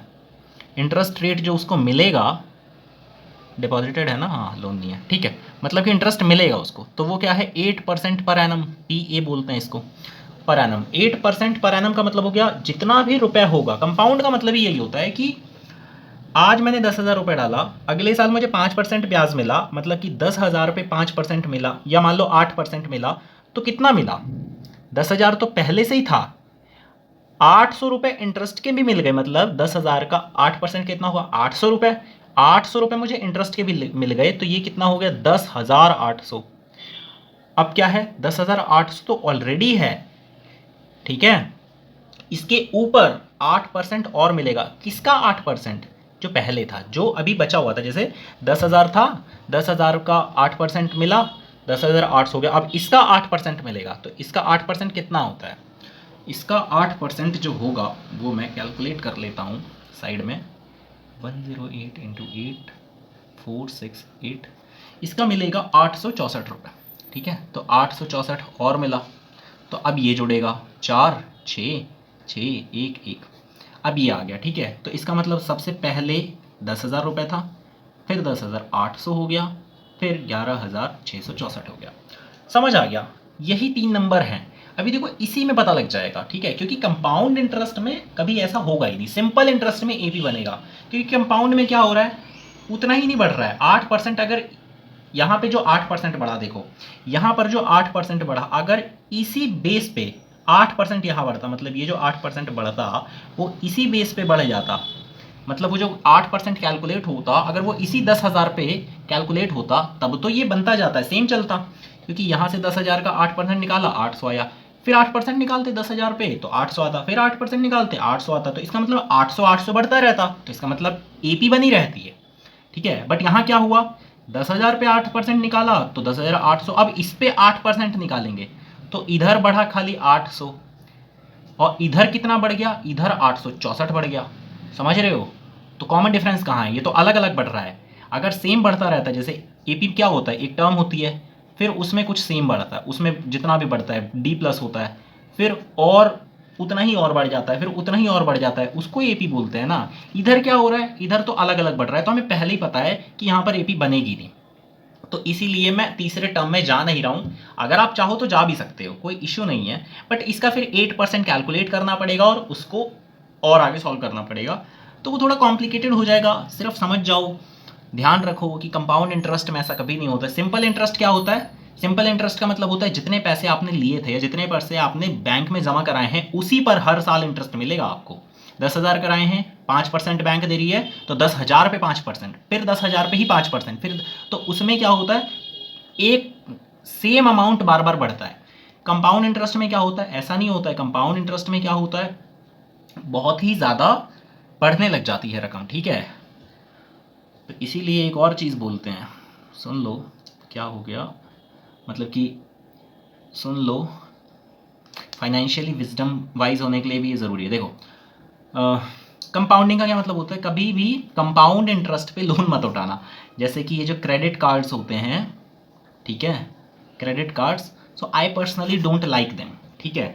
बहुत लोग ऐसा भी बोलते हैं कि क्रेडिट कार्ड्स का बहुत बेनिफिट भी है, आपको डिस्काउंट्स मिल जाते हैं, कूपन मिल जाता है, ये वो, मतलब ठीक है, वो अपनी जगह ठीक है, बट मेरे को ऐसा लगता है कि मैं अपने मेंटल पीस को क्यों, मतलब वो करूँ, मैं क्रेडिट कार्ड लेके ये सब ध्यान ही क्यों रखूँ, बस कुछ थोड़े से पैसे बचाने के लिए या जितने भी पैसे बचाने के लिए, कि अब मुझे पहले तो क्रेडिट कार्ड पे एक लोन उठाओ, फिर उसकी चिंता रखो कि अब उसको भरना ही है जल्द से जल्द, क्योंकि क्रेडिट कार्ड में अगर आप मिस कर गए और आपसे मिस्टेक हो गई तो यहाँ पर जो इंटरेस्ट रेट होता है वो बहुत ज़्यादा होता है, वो तकरीबन 30 से 40% पर एनम होता है।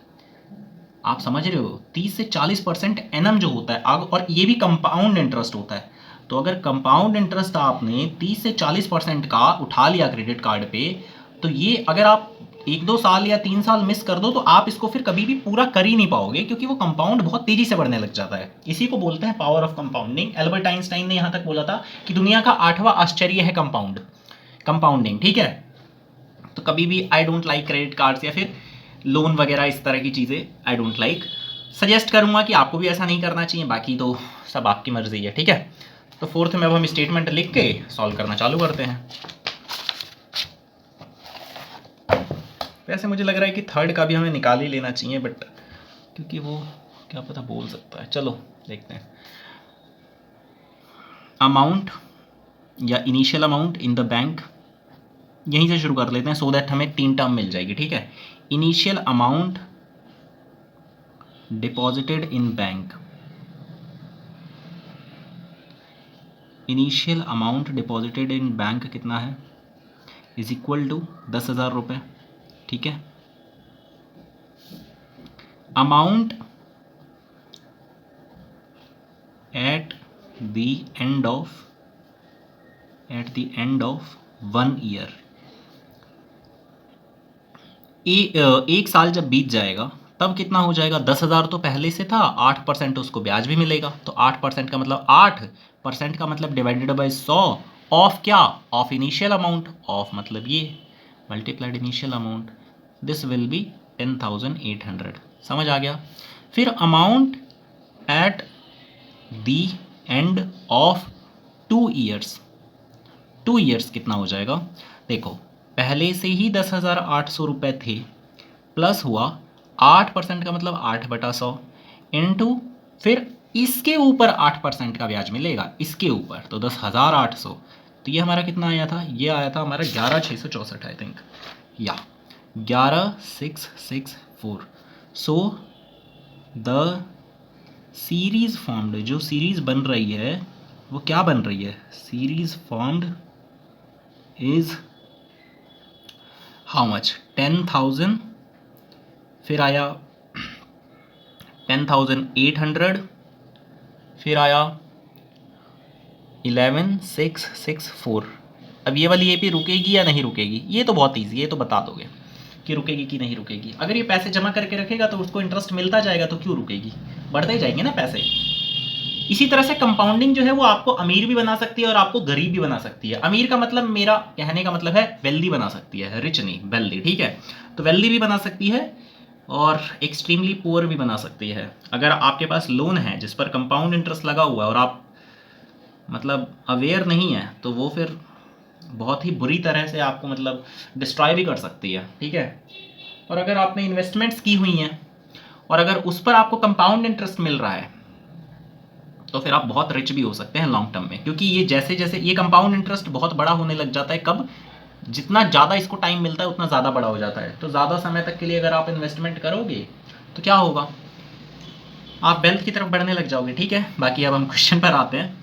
सो the series formed is this, check common difference. Common difference क्या है, common difference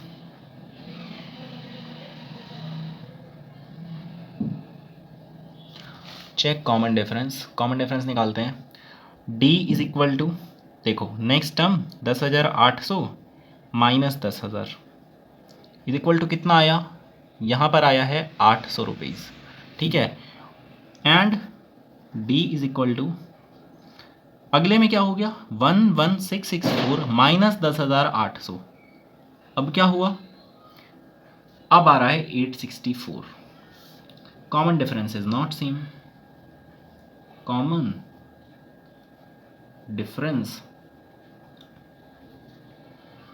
is not same, same नहीं है।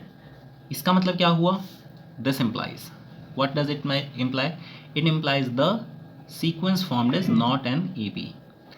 it implies what, it implies that sequence formed या जो series formed है is not an AP। ये कॉमन, ये compound interest का था। यहाँ पर ध्यान से छोटे से में देख लो, अगर सिंपल इंटरेस्ट होता तो क्या होता, तो मैं नोट में लिख देता हूँ। मान लो कि सिंपल इंटरेस्ट होता, ऐसा ही होता, तो क्या होता, सिंपल इंटरेस्ट के केस में क्या होता, मान लो कि वही 10,000 रुपये होते और 8% ब्याज चलता, तो सबसे पहले 10,000 रुपये होते, ठीक है, फिर 10,000 पर 8% मिलता, मतलब कि 10,000 तो पहले से थे, फिर 800 और मिल गए उसको। फिर नेक्स्ट में एसआई का मतलब क्या होता है, जितना पैसा आपने जमा कराया है या जितना पैसा आपने लोन पे उठाया है उतने पर ही वो परसेंट का ब्याज लगेगा। तो अगले में क्या हो जाता, 10,000 प्लस 800,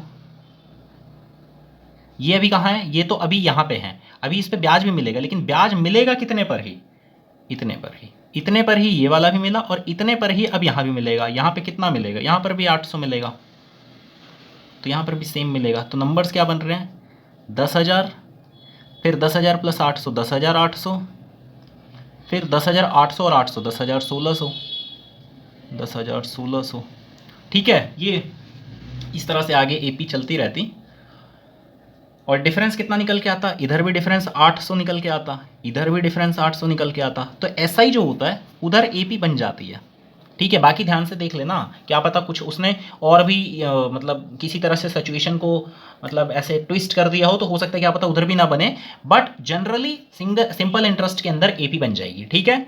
अब हम देखते हैं सेकंड पार्ट, और सेकंड पार्ट नहीं, सेकंड क्वेश्चन। अब हम सेकंड क्वेश्चन पर जा रहे हैं। अब देखो सेकंड क्वेश्चन हम करते हैं। सेकंड क्वेश्चन में क्या कह रहा है, सबसे पहले ये पढ़ेंगे। कह रहा है कि right first 4 terms of the AP, पहले 4 टर्म्स लिखने हैं। 4 टर्म्स लिखने का मतलब, चलो पहले स्टेटमेंट बोल देता हूँ। Write first 4 terms of the AP when the first term A and the common difference D are given as follows. तो दिए हुए हैं, तो देखो फर्स्ट 4 टर्म्स हमें पता करनी है। फर्स्ट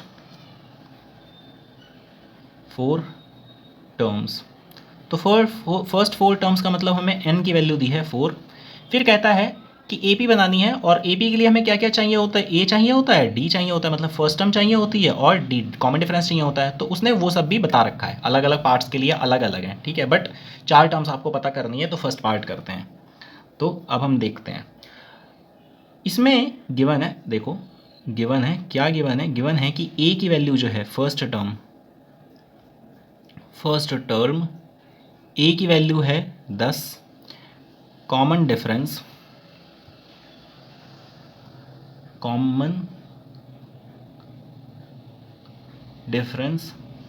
D की वैल्यू जो है वो है 10। अच्छा दोनों 10 है, ठीक है। तो बना लोगे AP, this implies AP will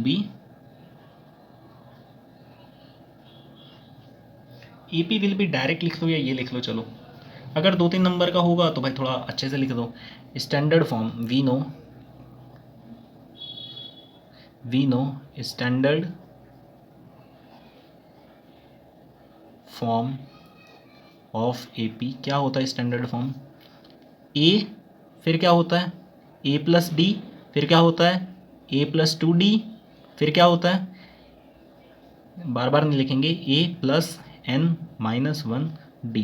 अब देखो n की वैल्यू अगर बहुत छोटी है तो यहीं पे जोड़ जोड़ के 4 में पहुंचा देंगे, खत्म कर देंगे, समझ आ रहा है, क्योंकि भाई 4 ही तो लिखने हैं। तो अब मैं A निकालूँ, A प्लस D निकालूँ, A प्लस 2D निकालूँ, और फिर ये बड़े वाला फॉर्मूला लगाने बैठ जाऊँ कि n क्या है, D क्या है, A क्या है। तो क्या करना है, इससे बेटर है कि जब मैंने थर्ड निकाल ही लिया तो उसमें कॉमन डिफरेंस को जोड़ दूंगा और फोर्थ भी निकाल दूंगा, ठीक है। This implies AP will be, सबसे पहले क्या है A है मतलब कि 10, फिर क्या है A प्लस D मतलब कि 10 प्लस 10, फिर क्या है A प्लस 2D मतलब कि 10 प्लस 2D, D का मतलब क्या हो गया, D का मतलब हो गया 10, और फिर क्या हो गया, चौथा टर्म क्या हो जाएगा, इस फॉर्मूले में मैं जा ही नहीं रहा हूँ, चौथा टर्म क्या हो जाएगा 10 प्लस, देखो 1D था, 2D था, तो 3D हो जाएगा, D की जगह 10। वैसे तुम इसको लगाओगे तो भी यही आएगा, क्यों, इसको लगाओगे तो क्या आएगा, A प्लस n की वैल्यू है 4 माइनस 1 और D, तो इसका मतलब A प्लस 3D, तो आ तो गया 3, ठीक है, समझ आ गया। Is equal to, this implies कि 10, फिर 10 के बाद आएगा 20, फिर आएगा 30, फिर आएगा 40, 4 टर्म्स आ गए हमारे, सिंपल। नेक्स्ट,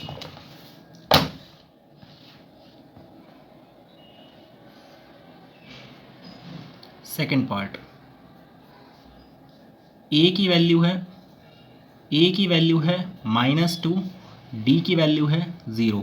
इसको कराने का कोई वो नहीं है, 0 से घबराना नहीं है। सुन लो एक बार बस ध्यान से। पहला क्या होगा -2, फिर क्या होगा -2 प्लस 0, क्योंकि कॉमन डिफरेंस जुड़ता है। फिर क्या होगा -2 प्लस 2 इंटू 0, फिर क्या होगा -2 प्लस 3 इंटू 0 आ गया। ये बना -2, अगला भी -2 आएगा, फिर 2 को 0 से मल्टीप्लाई करेंगे तो वही रह जाएगा, तो -2 फिर आएगा। मतलब क्या, इसमें टर्म्स चेंज नहीं होंगे, क्योंकि अगर कॉमन डिफरेंस सेम है तो वो जुड़ेगा तो चेंज थोड़ी ना करेगा।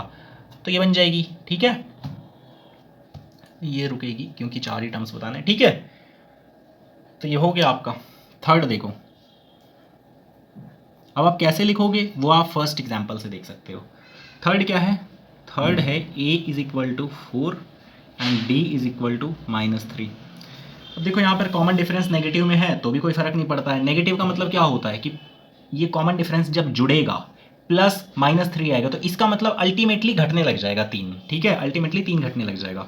तो पहला आएगा 4, फिर क्या होता है, अगला क्या होता है a प्लस डी, मतलब कि 4 प्लस फिर d की जगह -3, फिर 4 प्लस 2 टाइम्स ऑफ -3, फिर 4 प्लस 3 टाइम्स ऑफ -3, क्यों, क्योंकि 3d।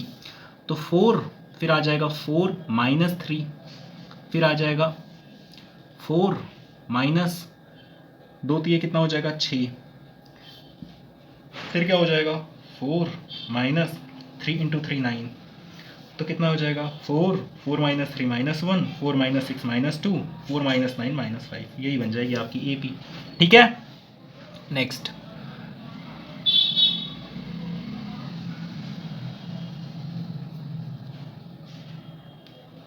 देखो अगला क्या है, अगला है a की वैल्यू है -1 और d की वैल्यू है half.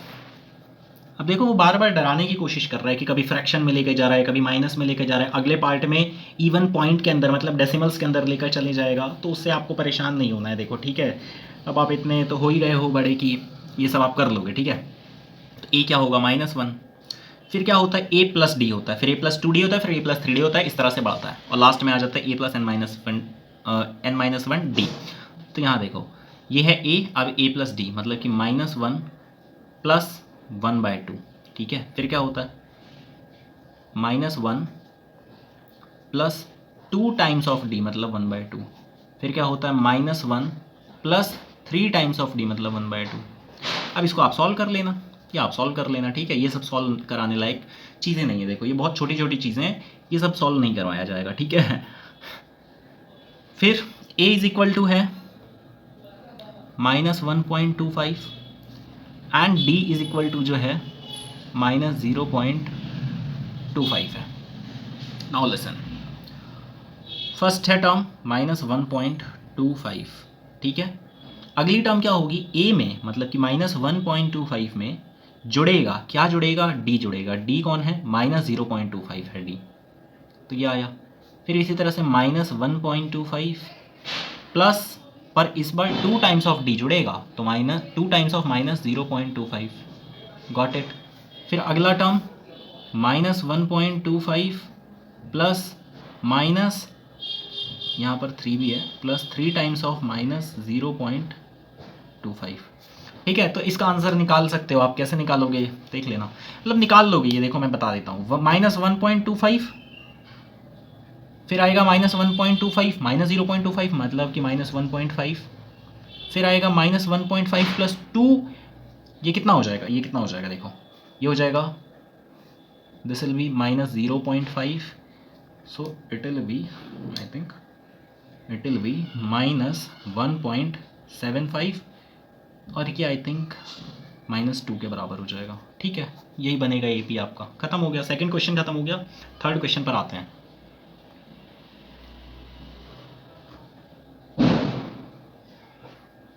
So the third question, या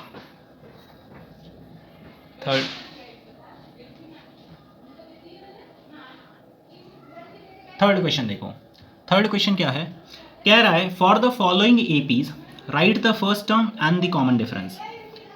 मतलब कि इस बार आपको क्या दे दिया, एपी दे दिया है और आपको कॉमन डिफरेंस और फर्स्ट टर्म खुद पता करना है। पहले क्वेश्चन में क्या किया था उसने कि आपको उसने ए और डी दिया हुआ था और आपको एपी बनानी थी।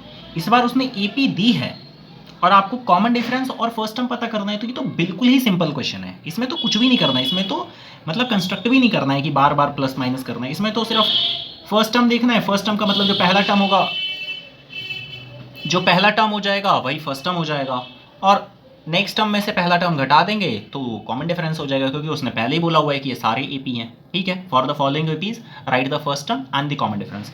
Got it? So the first part in this it gives us the AP as 3, then 1, then -3, -1, then -3, and it is an infinite AP. So the dotted line will keep on going. ठीक है, here लिख दो, here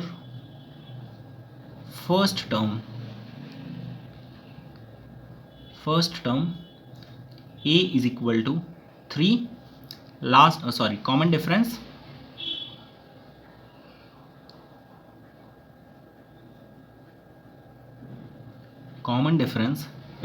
D is equal to how much? D कैसे निकालेगा, कैसे निकालोगे? देखो, किसी भी आगे वाले में से पीछे वाला घटा देना, D मिल जाएगा तुम्हें। 1 - 3 घटा दो, माइनस करना है, ध्यान रखना। ठीक है, क्योंकि इधर वाला प्लस करके आता है तो कॉमन डिफरेंस कैसे आएगा? अगले में से तो माइनस करके आएगा ना, क्योंकि पिछले में प्लस करके कॉमन डिफरेंस आता है तो अगले में से माइनस करके आएगा। ठीक है, या फिर -1 में से माइनस कर दो, या फिर -3 में से -1 को माइनस कर दो, जो भी करना है करो। ठीक है, तो ये माइनस में क्यों जाए, 1 और 3 में ही माइनस कर लेते हैं, सिंपल है। ठीक है, तो 1 में से -3 करेंगे, -2 आ जाएगा, मिल गया कॉमन डिफरेंस हमें।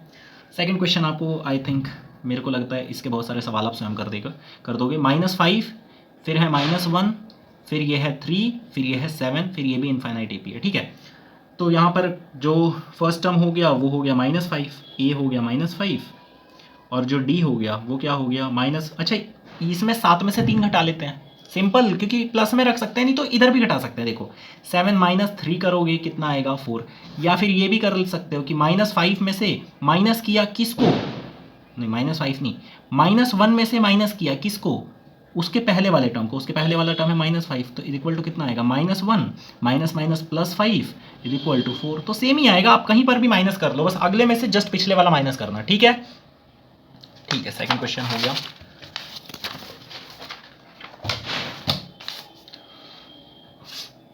अब देखो थर्ड, देखो आज मेरा गला थोड़ा सा फ्रेंड्स वो है ख़राब है, तो थोड़ा सा हो सकती है प्रॉब्लम। ठीक है, फिर थर्ड देखो, थर्ड क्या है, 1/, अच्छा अब इसने थोड़ा सा वो मतलब डराने की कोशिश की है, इसने फ्रैक्शन में ले जाने की कोशिश। 9/3 फिर 13/3। अब ये है एपी है, तो पहला टर्म तो आप लोगों को बिल्कुल एकदम मतलब रट जाना चाहिए कि यही है ए हमारा 1/3। डी इज इक्वल टू क्या होगा, 5/3 में से हम माइनस कर देंगे 1/3 इज इक्वल टू क्या हो जाएगा, 3 एलसीएम में लिया 3, 5 - 1 इज इक्वल टू 4/3, सिंपल। ठीक है, next is fourth. The fourth is 0.6, 1.7, 2.8, 3.9। But ये वाला क्वेश्चन मैं नहीं कराऊंगा, डू इट योरसेल्फ, क्योंकि बहुत सारे क्वेश्चंस मैं ऑलरेडी बता चुका हूँ, तो डेसिमल आपको सॉल्व कर सकते हो आप। ठीक है, हाँ, फोर्थ क्वेश्चन थोड़ा इंटरेस्टिंग क्वेश्चन है। अब हम चलते हैं फोर्थ क्वेश्चन पर। फोर्थ क्वेश्चन में क्या कहा रहा है, पहले स्टेटमेंट सुनो ध्यान से। स्टेटमेंट क्या है, स्टेटमेंट ये है कि which of the following are APs if they form, मतलब यहाँ पर कुछ ना सीक्वेंस दिए हुए हैं, बहुत सारे पार्ट्स हैं, आई थिंक कितने हैं, 15 पार्ट्स हैं। ठीक है, और मेरे मेमोरी कार्ड में जो स्पेस बचा है वो अप्रॉक्सीमेटली आई थिंक 25 मिनट्स का बचा होगा। ठीक है, तो मैं कोशिश करूँगा कि 25 मिनट्स के अंदर इन सारे जो जितने भी हैं इन सबको हम कवर अप कर लें सो दैट हमारा एक्सरसाइज फिनिश हो जाए। तो स्टेटमेंट सुनो, बहुत सारी इसमें सीक्वेंसेस दी हैं। वो कह रहा है कि if they form an AP, पहले तो चेक करो कि एपी है कि नहीं है। अगर एपी है तो तुम कॉमन डिफरेंस पता कर लो और 3 और टर्म्स लिख देना। समझ आ गया, मतलब कि सेकंड क्वेश्चन, फर्स्ट क्वेश्चन और थर्ड क्वेश्चन, तीनों क्वेश्चंस को इसमें कंबाइन कर दिया है। फर्स्ट क्वेश्चन हमारे को वर्ड प्रॉब्लम्स वाला दिया था जिसमें हमें एपी बनानी थी, तो इसने 3 टर्म्स और बढ़ाने के लिए बोल दिया, तो एक तरह से एपी बनानी है। सेकंड क्वेश्चन में उसने डिफरेंस दे दिया था हमको, आई थिंक सेकंड में चेक करवा रहा था क्या,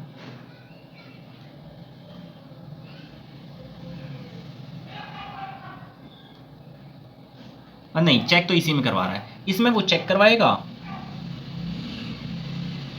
नहीं फर्स्ट में चेक करवा रहा था, सॉरी फर्स्ट जो क्वेश्चन था उसमें उसने चेक करवाया था, सेकंड क्वेश्चन में उसने ए और डी दे दिया था, मतलब कि यहाँ पर हमें अगर ए पी है तो हमें ए और डी पता करना है, और उसके बाद क्या होगा, उसके बाद हमें और वो लिखने हैं, टर्म्स लिखने हैं, ठीक है। और थर्ड में उसने पता करवाया था कि थर्ड क्वेश्चन में उसने पता करवाया था फर्स्ट टर्म और कॉमन डिफरेंस क्या है, तो वो भी हमें इधर पता करना पड़ेगा, मतलब अगर तीनों क्वेश्चंस किसी को आते होंगे तो वो ये क्वेश्चन पक्का कर लेगा, ठीक है। फोर्थ का फर्स्ट पार्ट देखो, कह रहा है सीक्वेंस है 2 4 8 16 इनफाइनाइट। ओके, सबसे पहले हमें चेक करना है, चेक कैसे किया जाता है, कॉमन डिफरेंस देखा जाता है, कॉमन डिफरेंस देखते हैं, कॉमन डिफरेंस हम देख रहे हैं, d is equal to 4 minus 2 is equal to हो गया 2, 8 माइनस 4 इज इक्वल टू हो गया 4। सो यहाँ पर हम लिख देंगे common difference is not same, common difference is not same, same है नहीं, दिस इम्प्लाइज गिवन सीक्वेंस या फिर series, given series does not form an AP, ठीक है, ये लिख दिया। उसने बोला था कि अगर AP होगा तो फिर कॉमन डिफरेंस निकालना और 3 टर्म्स और लिख देना, तो वो सब तो हम अब करेंगे नहीं क्योंकि हमारा AP आया नहीं। सेकंड पार्ट क्या है, सेकंड पार्ट है 2, फिर आएगा 5/2, फिर आएगा 3, फिर आएगा 7/2। ये ध्यान रखना कि इस तरह का दिखे कुछ तो ये मत मान लेना कि AP नहीं होगा, प्रॉपर कॉमन डिफरेंस से चेक करना और तभी मानना और तभी कंक्लूजन ड्रॉ करना कि AP है या नहीं है, क्योंकि हो सकता है देखने में लग रहा हो कि AP नहीं है बट क्या पता AP हो। तो कॉमन डिफरेंस चेक करो, सीधा लिखो d इज इक्वल टू, सबसे पहले 5/2 माइनस 2 पे करते हैं, 5/2 माइनस 2 कितना होता है, 2 3 4 1/2 होता है क्या, 1/2 होता है। ओके, फिर 3 minus 5/2, d is equal to 3/5/2 is equal, ये भी 1/2 होता है, 2 3 6 माइनस 5 1/2। अच्छा देखो, लग रहा था ना आपको कि हो सकता है कि ये ना हो बट है, देखो d is equal to 7/2 minus 3, ये कितना है 1/2, तो देखने में ऐसा लग रहा था लेकिन 1/2 आ रहा है। दिस इम्प्लाइज मतलब कि लिख दो कि common difference is same, this implies the series is AP, series क्या है, इज AP है।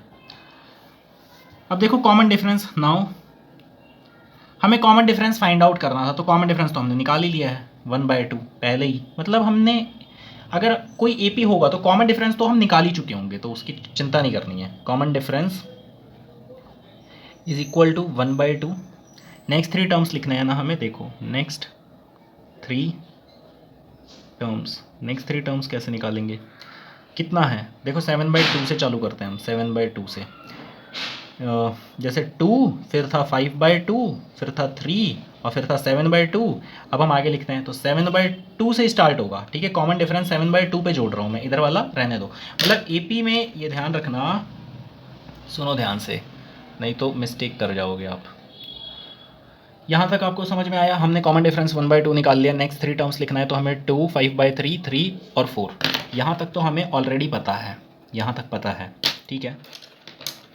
अच्छा ये बात आपने ऑब्जर्व करी है क्या कि देखो ये वाला क्वेश्चन होगा ना, तो इसके अंदर क्या किया जाता है, सिर्फ D को प्लस करते जाओ, ठीक है, या एक बार बता ही देता हूँ मैं इस तरह से, देखो नहीं तो यहाँ देखो ध्यान से एक और चीज़, जैसे कोई AP है 2 4 6, ये AP है, इसमें A जो है क्या है 2 है और कॉमन डिफरेंस है वो भी 2 है, 4 minus 2 is equal to 6 minus 4 is equal to 2, ठीक है।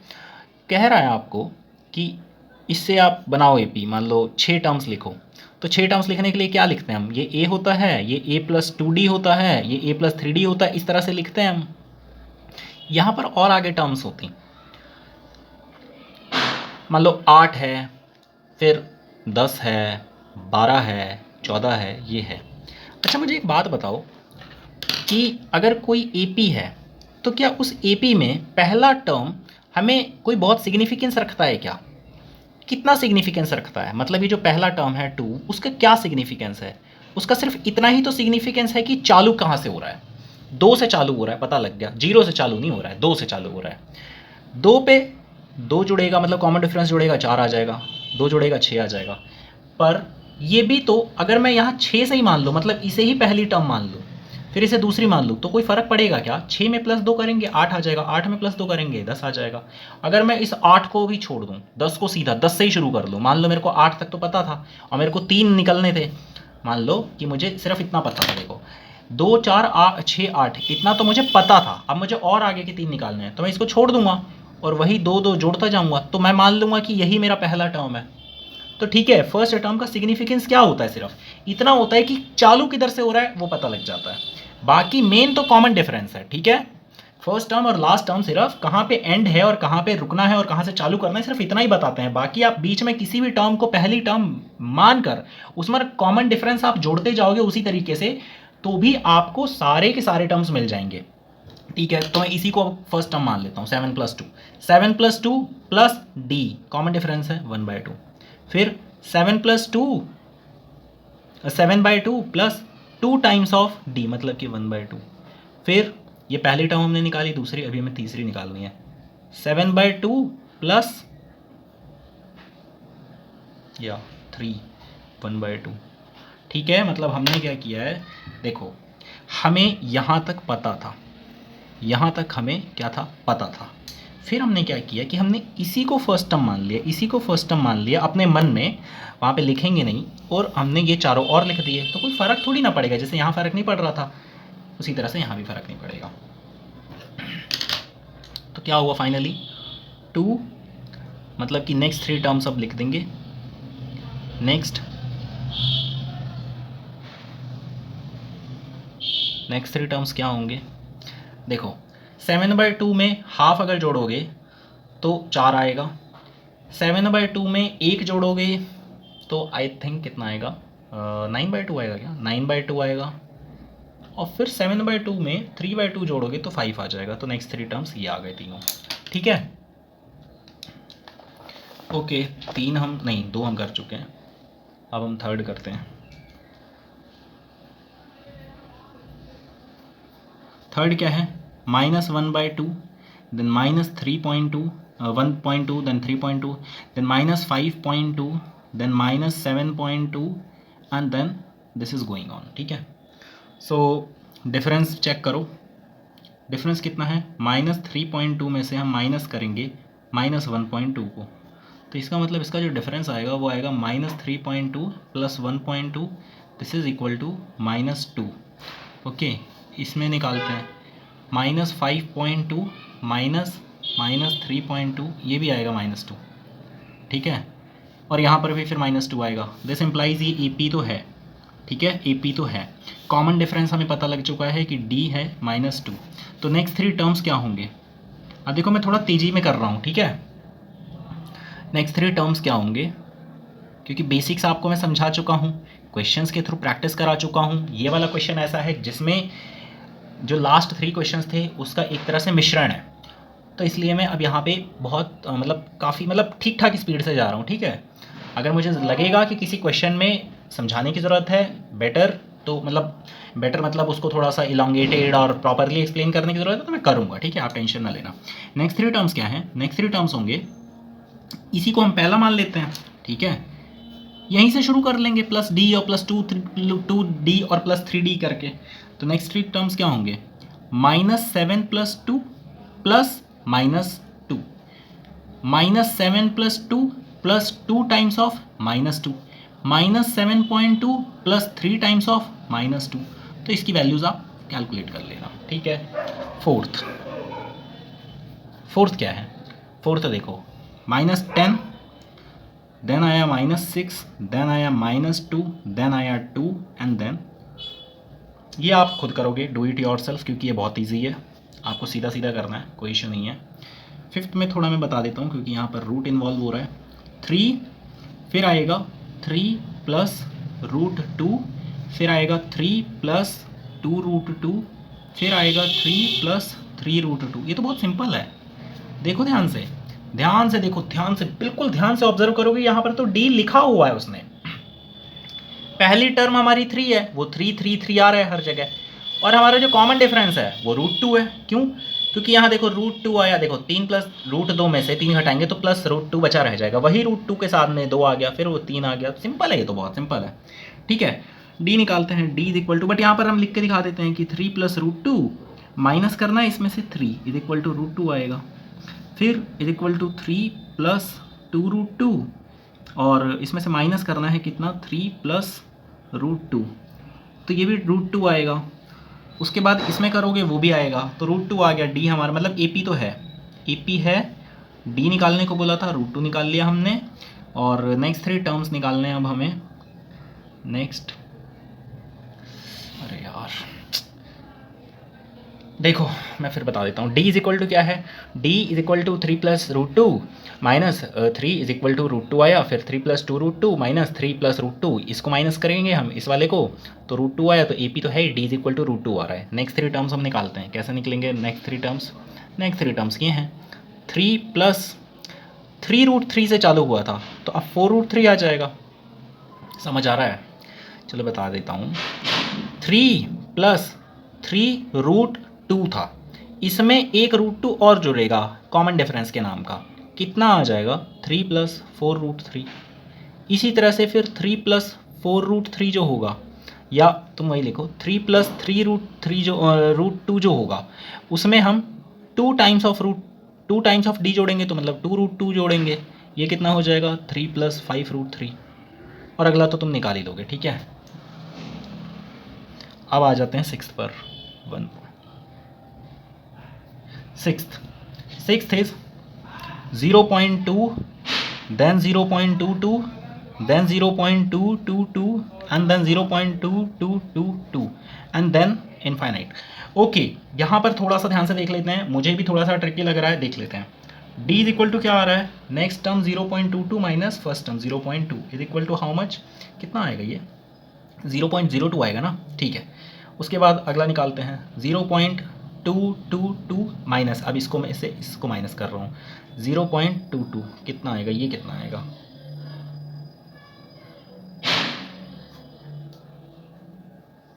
अब यहाँ पर चेंज हो गया, 0.002 आ रहा है। ठीक है, चेंज हो गया, दिस इम्प्लाइज कि ये ए पी नहीं है। क्यों? क्योंकि यहाँ पर आया 0.002, यहाँ पर चेंज हो गया, सिंपल। तो फिर हम ए पी नहीं होता तो हम आगे जाते ही नहीं हैं। ठीक है, ओके, फिर आते हैं हम 7th क्वेश्चन पर।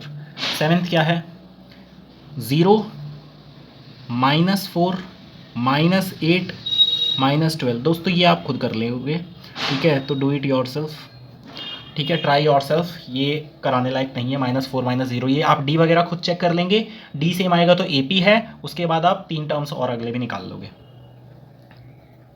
फिर 8th क्या है, 8th है -1/2 -1/2 -1/2 एंड -1/2, और ये बहुत सिंपल है। देखो अभी हमने देखा था कि d अगर 0 होता है तो सारे टर्म सेम होते हैं, तो इसमें से इसको घटाओगे तो क्या बचेगा, 0, मतलब d इज इक्वल टू 0। इसमें से इसको घटाओगे 0, इसमें से इसको घटाओगे 0, मतलब ए पी तो है ही, कॉमन डिफरेंस चाहे 0 है लेकिन है तो बराबर ही, तो ए पी तो है ही, और नेक्स्ट 3 टर्म्स भी आ जाएंगे। नेक्स्ट 3 टर्म्स क्या होंगे, यही होंगे, -1/2 -1/2 -1/2। ठीक है, 8 सवाल। मैं सोच रहा हूँ कि जल्द से जल्द फिनिश करूँ इससे पहले कि मेरा मोबाइल रुके। ठीक है, उसके बाद क्या है, 7 क्वेश्चंस और रहते हैं दोस्तों, आई थिंक हो गया ना, या सो 9th पार्ट 1 3 9 27 सारे पॉजिटिव इंटीजर्स हैं, ट्राई योर सेल्फ। ठीक है, सभी पॉजिटिव इंटीजर्स है, खुद ही कर लोगे, कोई इशू नहीं है। 10th, वैसे ये ए पी नहीं होगा, ध्यान रखना, क्योंकि सीधा दिख रहा है, यहाँ पे 2 का डिफरेंस है, यहाँ पे 6 का डिफरेंस है। ए 2a 3a 4a। अब देखो ये वेरिएबल में आ गया, डरने की ज़रूरत नहीं है। देख लो d की वैल्यू कितनी आएगी, सबसे पहले 2a में से a घटाना है तो a बचा, फिर यहाँ पर 3a में से 2a घटाना है फिर a बचा, फिर 4a में से अगर 3a घटाओगे पटाखे भी फूटने लगे तो भी a बचा। तो इसका मतलब AP तो है ही, इसका मतलब AP है और d हमें पता लगी गया है a। और नेक्स्ट 3 टर्म्स देख लो, नेक्स्ट 3 टर्म्स, 3 टर्म्स देखो क्या आएगा। 4a में a जुड़ेगा तो 5a आ जाएगा, फिर 4a में 2a जुड़ेगा मतलब 2 टाइम्स ऑफ d जुड़ेगा, कॉमन डिफरेंस तो 6a आ जाएगा। इस तरह से कर लोगे, ठीक है। उसके बाद देखो 11th, थर्ड टर्म क्या आएगी, 7 आएगी भाई, देख लो, ठीक है। फिर क्या आया a, अच्छा a then a square then a cube then a की पावर 4। अब यहाँ पर तो d सेम है नहीं, पहले में है d a square minus a, अगले में है a क्यूब माइनस a और a स्क्वायर, तो ये सेम नहीं है। अगर तुम्हें डाउट लग रहा है तो a की कुछ वैल्यू रख के देख लो, ठीक है। मान लेते हैं सपोज कर लेते हैं, समझ में आ रहा है मैं क्या बोल रहा हूँ। मैं कह रहा हूँ कि आपको क्या हो सकता है कि आपको यहाँ पे कंफ्यूजन हो गई कि a स्क्वायर माइनस a क्या a cube minus a square के इक्वल होता है या नहीं होता है। तो a की वैल्यू 2 डाल के देख लो, a की वैल्यू 2 डालोगे तो यहाँ पर वैल्यू कितनी आएगी, 2 का square minus 2 is equal to 4 minus 2 हो गया 2, और यहाँ पर कितनी आएगी, 2 का क्यूब माइनस 2 का स्क्वायर, इसका मतलब 4। लो कॉमन डिफरेंस तुम्हारा चेंज हो रहा है, इसका मतलब ये दोनों सेम नहीं है, क्योंकि अगर ये दोनों सेम होते तो मैं a में कोई भी वैल्यू अगर रखता, अगर ये दोनों चीज़ें सेम होती बराबर होती तो कोई भी वैल्यू रखता तो इसका मतलब वो क्या होता कि वो सेटिस्फाई करता, वो हमेशा बराबर आते। तो इसका मतलब ये AP तो नहीं है, AP नहीं है, ठीक है।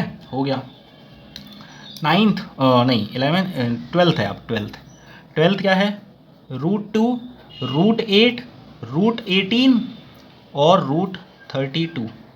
ध्यान रखना ये नहीं होता है equal, d is equal to √8 minus √2 then √18 minus √8, ये नहीं होते हैं क्योंकि 8 का देख लो ध्यान से, 8 का होता है अप्रॉक्सीमेटली कुछ 2.8 के आसपास आएगा, और √2 होता है 1.4, और √18 होता है आई थिंक कितना आएगा 4 समथिंग 2 के आसपास, मान लो अप्रॉक्सीमेट वैल्यू, और √8 आएगा कितने, √8 है 2.8 के आसपास।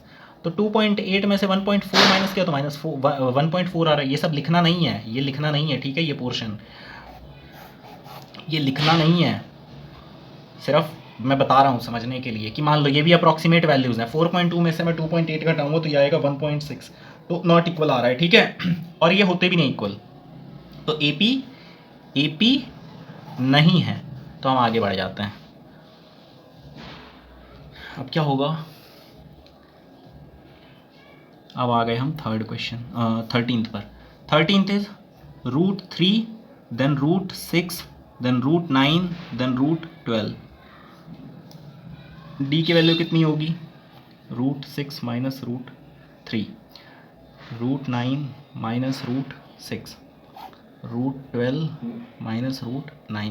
ये ध्यान रखना ये इक्वल नहीं होते हैं, इसका मतलब ये AP नहीं है। अब मैं अभी नहीं बता रहा हूँ कि वो कैसे होता है। देखो ये वैल्यूज़ निकलती हैं, जैसे 12 की वैल्यू निकालनी है अगर आपको रूट में, ठीक है, रूट में कि 3 पॉइंट ये कितना होगा, तो वो होता है, मैं कभी और टाइम मिलेगा तो मैं बता दूंगा आपको, बट ये इक्वल नहीं होंगे, ठीक है। ये इक्वल नहीं होंगे, नहीं तो इक्वल पॉइंट में तो बिल्कुल, मतलब पॉइंट में तो पक्का ही डिफरेंस आ जाएगा, तो इसीलिए इक्वल नहीं होंगे, ध्यान रखना। ये वाली चीज़ कैसे होती है ये किसी और वीडियो में मैं एक्सप्लेन कर दूंगा, अदरवाइज मुझे टाइम मिलेगा तो इसी वीडियो में एक्सप्लेन कर दूंगा, ठीक है। फिर आ जाते हैं हम 14th पर। 14th आ गए हम, 1 स्क्वायर फिर 3 स्क्वायर फिर 5 स्क्वायर एंड देन 7 स्क्वायर, ठीक है। यहाँ पर हैं हम, और ये भी इनफाइनाइट जा रहा है, सब इनफाइनाइट जा रहे हैं, ठीक है। ओके, तो यहाँ पर d की वैल्यू ये तो कैलकुलेट कर लोगे, 3 का स्क्वायर माइनस 1 का स्क्वायर है। देखो 3 का स्क्वायर होता है 9, 1 का स्क्वायर होता है 1 इज इक्वल टू 8 आया, d अगला निकाला। 5 का स्क्वायर होता है 25 और 3 का स्क्वायर होता है 9, तो ये आ गया 16। तो समझ में आ रहा है ना, स्क्वायर और क्यूब, स्क्वायर और रूट ये सब बराबर नहीं होते हैं, तो AP नहीं है, AP नहीं है। क्यों, क्योंकि डिफरेंसेस सेम नहीं आ रहे हैं, अलग अलग आ रहे हैं, समझ आ गया। एंड देन हम फाइनली ये भी कर लेते हैं, 1 square 5 square 7 square and then 73 and then ये देख लेते हैं, क्या पता हो जाए। ठीक है, यहाँ कर रहा हूँ मैं इसको। देखो d इज इक्वल टू 1 का स्क्वायर मतलब 1, 5 का स्क्वायर सॉरी। देखो यहाँ पर तुम्हें करना पड़ेगा, ठीक है। देखो d की वैल्यू क्या हो गई, 5 का स्क्वायर मतलब -1 का square is equal to 25 minus 1, then d is equal to ये आ गया 24, देन आ जाते हैं 7 का स्क्वायर, 7 का स्क्वायर हो गया 49 माइनस 5 का स्क्वायर हो गया 25 इज इक्वल टू फिर से आ रहा है 24, and then d is equal to आ रहा है 73 माइनस 49, इसका मतलब फिर से आ रहा है 24, इसका मतलब d सेम है, इसका मतलब AP है। और नेक्स्ट थ्री टर्म्स देख लो, नेक्स्ट थ्री टर्म्स कैसे निकालोगे, नेक्स्ट थ्री टर्म्स के लिए सीधा स्टार्ट करोगे 73 से, तो 73 में एक बार d जोड़ दो तो d की वैल्यू कितनी आई है तुम्हारी 24 आई है, d इज इक्वल टू, तो 24 जोड़ दो, फिर 73 में 2 टाइम्स ऑफ d जोड़ दो मतलब 2 टाइम्स ऑफ 24 जोड़ दो, और फिर 73 में 3 टाइम्स ऑफ 24 जोड़ दो, तो इज इक्वल टू कितना हो जाएगा 7 9, फिर ये हो जाएगा 73 एंड 48, 8 3 11 1 7 5 12 121, और फिर ये हो जाएगा 24 और जुड़ेगा 145 हो जाएगा, क्या 72 एंड 73, हाँ 145, तो ठीक है ये हो जाएगा। चलो दोस्तों फाइनली ये ओवर हो गया है, एंड आई डोंट थिंक कि अब इतना स्पेस बचा है, बिल्कुल ही नहीं है स्पेस, ठीक है। तो बस मैं एक फाइनल नोट लिख देता हूँ कि बस उतना ही शायद मैं लिख भी पाऊँगा। Thank you so much.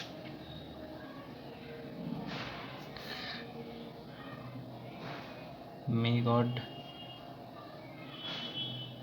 bless you with क्या सिंसियरिटी। सिंसियरिटी क्यों ज़रूरी है, करप्ट नहीं होना। क्यों, क्योंकि अगर आप करप्ट हो गए तो फिर बहुत मुश्किल है, ठीक है। चलो ठीक है, बाय दोस्तों। मुश्किल है, क्या मुश्किल है वैसे, अगर आप करप्ट हो गए तो मुश्किल है एक्सप्लोरेशन,